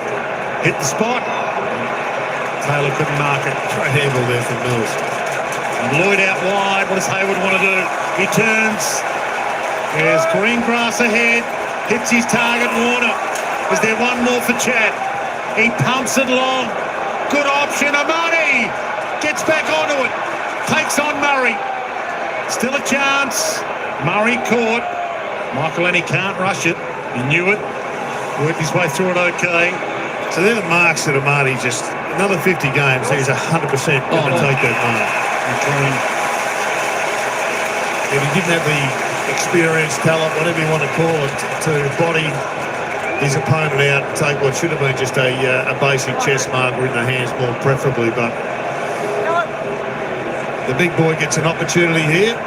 Aidan McLean, former pupil of the great Dermot Brereton. He is. Stalking a 20-goal night again, the Sydney Swans. Highest scoring team in the comp this year. They've left a few on the table. Yeah, a couple of easy set shot misses for sure.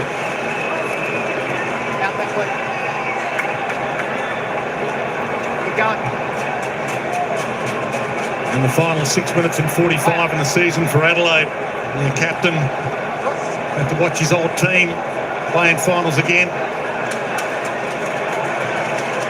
Cunningham just puts it out in front. Hayward, Scholl, Michael Annie, Mankervis, Scholl, Mankervis.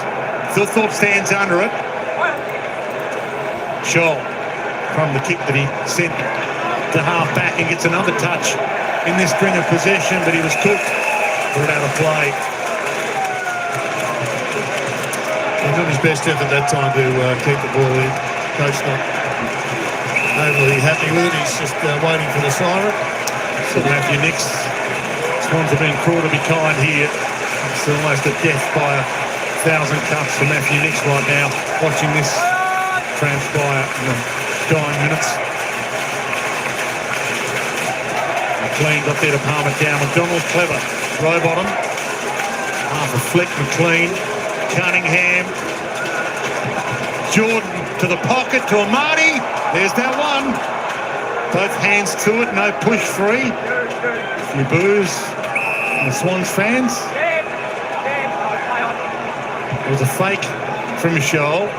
Parker bit, but there was no free. And Blakey still fights hard. Hopefully just a cramp for Aaron Francis, but he's just limped off the ground and he's about to get some attention from, I think, the trainer and the physio, so hopefully it's only cramp.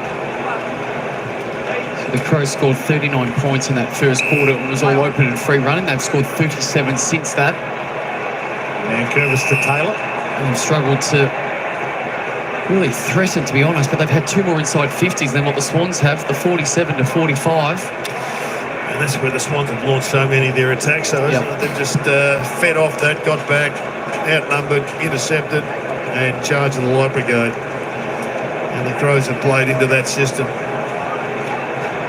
Swans last won a minor premiership back in 2016. The year they lost the grand final to the Dogs, who finished 7th that year. It's a pretty good kick. And it's delightful from Zach Taylor. He's done a couple of nice things. Yeah. Remember down at Geelong a few weeks ago, they had that narrow loss. I thought he did some really good things on GMHBA Stadium under a lot of pressure from the Cats. He's just bottom of the screen working across in line with the ball. Just drifts back into the pocket. That's a really good finish from a tight angle. Where do we think the Crows can get to next year? I think there's a chance that they can bounce from where they were this year. They've lost 7 games this year by 15 points or less, and there was also a draw in there as well. Yeah, they need to top up some players and get their best players all available like everybody. They're going to have a much better draw. They're going to have an easy-ish draw given where they're finishing.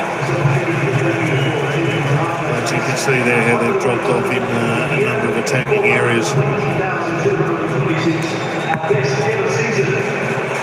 Best ever season.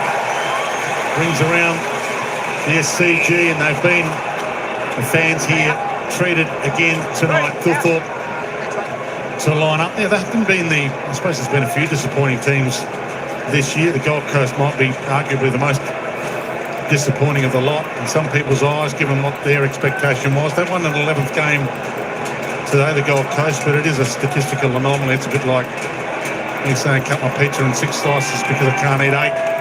It's a trick of numbers for them. And the Adelaide Crows been a bit disappointing this year as well, but at least they can wallpaper over some cracks with a late flurry here.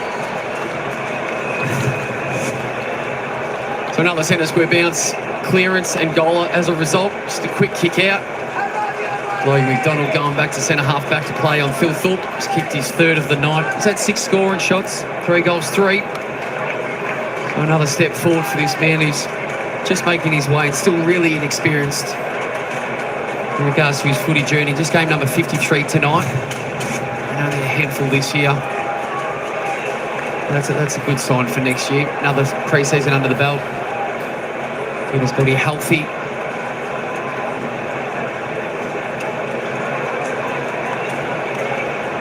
The last 2 goals of the game, and the scoreline won't look as bad in the paper tomorrow. Parker crunched. Interesting starting position that time from Brodie Grundy. He's been lining up on the line every time, and that time he lined up at the other side of the circle. Cleary to Warner, little paddle down to his advantage. Chips the kick, Laird, Saligo. He's had a fair bit of it, heads out wide. Dowling. It's a big moments this year, Saligo. Yeah. Fogarty gets a rare moment. Turns, Blakey came past him, no 50. Phil thought someone on 2, knocked it down. Taylor tied up. Jones left it behind. Taylor went and got it. Got his arms free and couldn't quite finish it. 9th game for him. 3rd season on the list. Hasn't been nominated for the Rising Star, but he would be one of the oldest nominations if he does get one. 21 years of age and 7 months. If he was nominated this week. He'll be too old next year, even though he will be under the games limit. This is game 9 for Zach Taylor. A little bit of a hip injury at training earlier this year, and that this Frank foot injury we talked about a few weeks ago, Jared, knocked him around. Ball towards the wing. Michael Annie buffeted it out of it by Rowbottom. Not surprisingly, the runner Brett Kirk just ran out to get Chad Warner off the ground and said, "Sit down. You're not going anywhere." He was trying too hard, was he, Lynchy? He was. He was chasing the ball. Kirky went out and said, "Time to sit down." I think so. We might not see him back out there. O'Brien, the left doors closed quickly on James Jordan. A long time ago, Lynchy, we were in a similar situation under the Saints where we was a dead rubber, couldn't move up or down in finals. And the coach said to us at halftime, "If I see you sprint, I'll drag you." I said, "That's perfectly fine by me." So I jogged around for an hour. There's a few players like Caden Cleary who know that you're not guaranteed to be in their first final, and they're playing this out, which is exactly what you want to see. Ball rolls to the back hinge, or hard attack by Taylor Adams, another one who's on that edge. 2 minutes until the end of the season for Adelaide, 2 minutes until finals for the Swans. So on the bench at the moment for the Swans, Lynchy, Amati, Malik and Chad Warner and Cunningham. Yes, and a contradiction to what I just said. Yeah. They just put Errol Goulden on. Yeah. He hasn't, has he? He hasn't. Caden Cleary trying to thread one late. Give us a late highlight. But they are in a perfect position, the Sydney Swans right now. Could get 2 home finals at the SCG and then head to the MCG on grand final day. And they might not have to play a Melbourne-based opponent for a change either. Can you yell out to the lizard to tell him to get off the ground, Lynchy? Berry, they cut their way past a couple. Free kick downfield. It was Richmond a few years ago that they finished with 16 or 17 on the field in the game. That's true, yep. Dowling. Fox is a really important player for them. He was probably the Swans' best player with Warner in the grand final a couple of years ago when they were smacked by the Cats. And I mean, he had a pretty tough opponent in Jeremy Cameron, but he was one of their best. He's got the speed. He can play tall or small. So Phil Thorpe's kicked 3-3 for Adelaide. Zach Taylor's kicked 3. Taylor Walker 2 straight from 3 kicks. Nail this one just to finish the season off tonight.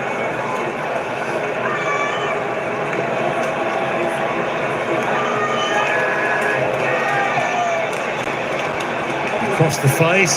Best. What do you think they're doing with Tex? Del, not signing him up? Are they worried?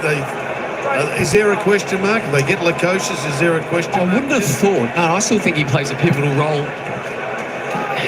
In worst case scenario, I'd still always have him around for the leadership piece. O'Brien out of the air. And the goalkeeper saw it drift across the face. I think our game at times is too quick to move people on where they're not playing at the level that they once were, and we turn a blind eye to their ability to help from the Monday to Friday to get the next group to come through and train at a standard that is AFL elite, and I think Tex fits that bill regardless. Goulden, one last target hit. Taylor Adams and the crowd sticking around to celebrate with their Sydney Swans on this celebration night for the Swans. You'll hear a massive roar shortly. Maybe with that knee bandaged up again. Didn't start the game with it bandaged, from memory. Congratulations. 14th season as coach for John Longmire. Missed finals just 2 times in that 14 years. And you've just been watching the best team in the comp. The win-loss tells you that. The ladder position tells you that. The Swans are minor premiers. They've qualified for the finals in pole position.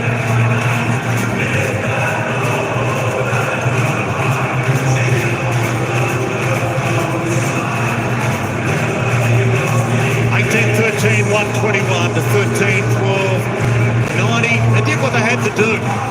Didn't get any injuries. which is good news. They rested Isaac Heaney. They withdrew him before the game. Gave Robbie Fox some game time. Still got Tom Packer to come back in. Tom McCartan was also rested from this game. McInerney, another, will push for selection in a couple of weeks from now. But again, highest scoring team in the comp, the Sydney Swans. An 18-goal night at the office. 18-13, 121. 14-12, 90 by 31 points. Head downstairs to Alistair Lynch. Thanks, Dwayne, here with the Lizard. Nick, a great night. Congratulations. Finished well clear on top of the ladder. Yeah, it's really special. I mean, since I've been in the club, we've always sort of been in a position to contend, and very lucky to be in a really good club, and to finish on top this year is something pretty special. But yeah, hopefully we can make a few more special memories in a few weeks' time. How was the build-up this week? Because the form hasn't been great for the team over the last couple of months, but you're leaving a couple of players on the sideline. Did Horse really put it on you to make sure you perform tonight? Yeah, I think, Horse always expects high standards of us, no matter who's playing, and that's what we love about him. We come out here regardless. I mean, Haynes didn't play. You saw what Chatty did, and Errol, there's still a lot of good players that stand up. So, yeah, exciting times to come. How did it feel tonight? Looked like you got back to the ball movement best through the middle of the ground.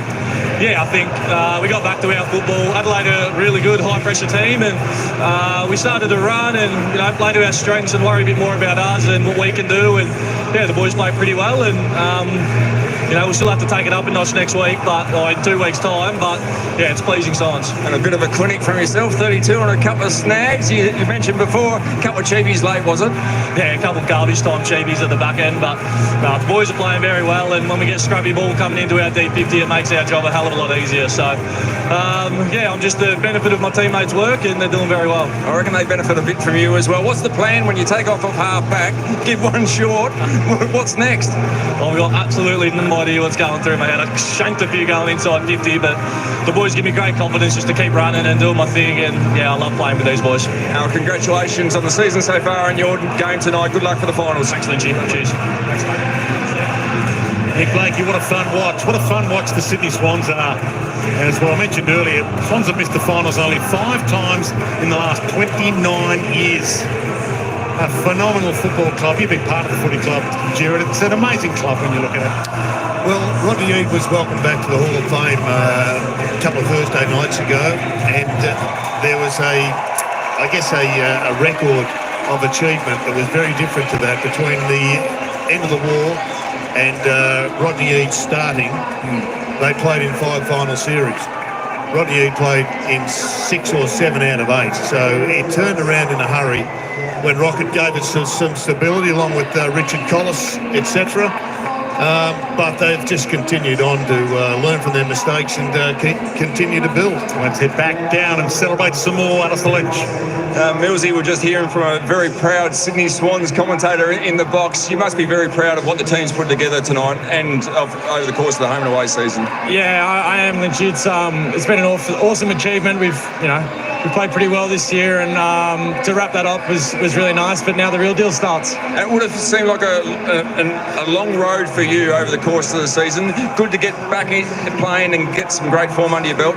Yeah, it's nice to be playing. It felt like forever that I wasn't playing, but now to be back, and the boys performed really well today, and I'm really pumped to be a part of it. What was the most pleasing aspect of tonight's performance? I thought it was just pretty professional. When we sort of got a lead, we made them defend uncontested marks, and just multiple ways to be able to play is really important for us. And because September's a really contested way, and if we've got a lot of strings to our bow, that'll really help. And the plan for you to go back to half-back the last couple of weeks was? Just go back there, have fun, play with the boys, and be really connected, and I've really enjoyed it. Tell us about Nick Blakey back there. I mean, he's had an All-Australian standard year. I mean, you must love playing next to him. Yeah, I do. He's an absolute unit, mate. We love him. He's hilarious. But on the footy field, mate, he adds a serious X factor to our team. He defends well, but then offensively, he goes pretty well as well. You must be pretty proud with what happens here every week as well. Another full house, a great atmosphere at the SCG. Yeah, it's been unbelievable. Our fans have turned out every week. I think we're averaging just under 40,000 a record, home and away. So thank you to everyone, even our South Melbourne supporters as well. Thank you from the bottom of our heart. We really appreciate all the support we get. Well, congratulations on your performance, and good luck for the next month. Thanks, Richard. It is a huge achievement, and the more that you read out those numbers, Dwayno, 29 years, and nearly every single year they get to play in September. It's just incredible. And you compare that to some other clubs that struggle to win finals or even be there in September. So you can't underestimate that achievement within itself. But as Callum Mills just said then, and he knows being in this position for multiple years, that the real business starts in a fortnight time. And what we saw from them tonight, I reckon, was them probably going at 75%, and they've all got that next gear to kick into as we get ready for an exciting month of footy. But the reality of life is that they've been in a number of grand finals and they're due to win one. True. Next time we see the Swans, it'll be September. They're 3 wins from a flag right now. They're minor premiers, the Sydney Swans, now for the big one. Introducing a new... All right, there we go, folks. That's full time at the SCG. Brisbane won. They won 87-67. Essendon came back in the end in that last quarter. But it was all the Sydney Swans, 18-13, 121. Defeated Adelaide, 13-12-90, 31 points. Sydney did it well, especially after quarter time. They were in full control. They just eased off the pedal in the last 10 minutes of that game. I just wanted to make sure that they got through the game all injury-free, which it seems as though they did. So that is great news for Sydney, but for Adelaide, that is season over. They can go and put their feet up, relax, kick back and enjoy the time until pre-season starts. Let's have a look at the player stats now. Let's just see who was the leading, and it was, of course, the Lizard, Nick Blakey. 32 touches, 25 kicks. I think he gets the 3 votes tonight. He was definitely best on ground, Nick Blakey, for the Sydney Swans. 25 kicks, 7 handballs, 14 marks, 1 tackle. Not much tackles. Tell you what, they couldn't tackle him. He was a little bit too quick for him. Matty Roberts next best on 31. Roy Laird, 28. Matty Crouch, 28. Jordan Dawson, 25. Errol Goulden, not a bad game. 24 for him, 14 kicks, 10 handballs, 4 marks, 3 tackles, 8 clearances with a couple of goals there. Good job to you too, sir. Lou Parker, not too bad an effort. Ended up with 19. Did a good job there. 3 goals, 1. Always instrumental in Sydney's wins and plays a good game. Taylor Adams, not too bad, was 16. And there are the rest. Just have a look at the goal kickers. Just the leading goal scorers for you. Riley Thielthorpe, Zach Taylor, Parker and McDonald, all with 3. Walker, Goulden, Blakey, Armady, all with 2. And of course, single goal scorers to Warner, Rowbottom, Rampy, Nankervis, Melican, McLean, Keys, Florent, Dawson and Curtin with Berry. There we go. Just have a look at the AFL fantasy points. 141 to Nick Blakey, Matty Roberts, 128. They're your top 2 there. The team stats, Sydney ended up getting away with it. And I'll just run through them a little bit for you.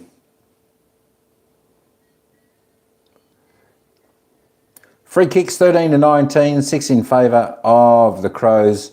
The hit-outs won by the Crows. Clearances, the clearances won by the Crows too. Pretty even in the centre clearances, 14-12. The Crows winning the clearances there. Contested possession, Crows on top there by 17, but the uncontested, the Sydney Swans, by a good margin, 45. Turnovers pretty much the same. Marks Sydney well on top by 50 odd. Inside 50 marks, that's surprising. Adelaide actually on top there, 18-12. Great job. We had the poll tonight. Who was going to win this game? And of course, 35 votes. We had 88% going for Sydney. And of course, 11% for the Crows. So they got it right tonight. Did the chat. All right, folks, that's about all I got for this one around. I'll leave the scoreboard up for a few moments. And don't forget, tomorrow we kick off at 12:15 Melbourne time, where the Western Bulldogs play the GWS Giants, followed by Carlton St Kilda. And then straight after that, the last game of the home and around season is Fremantle Port Adelaide. So we've got some fantastic football happening tomorrow. But that's all I've got for you out there. I'll just leave this on just for a moment while people come in and check out the scoreboard, and I'll take it back down to the commentators and you can listen to the Sydney song. Everyone's got a little bit of form under their belt. They can walk away happy. You can't do much better than finish on top, and they need Papley back desperately, and clearly they'll get a couple of others back, but they've given themselves a massive opportunity. Isaac Henny rested from tonight. He'll be back. Tom McCartan also rested. Will be back. Parker kicked 3. He's back in form. Logan McDonald kicked 3. He's in some good form as well. And disposal-wise, Nick Blakey, the best of the best tonight with 32 possessions. And if you're watching this wherever you are around the planet and you're a Sydney Swan fan, enjoy this. Your minor premiers for 2024.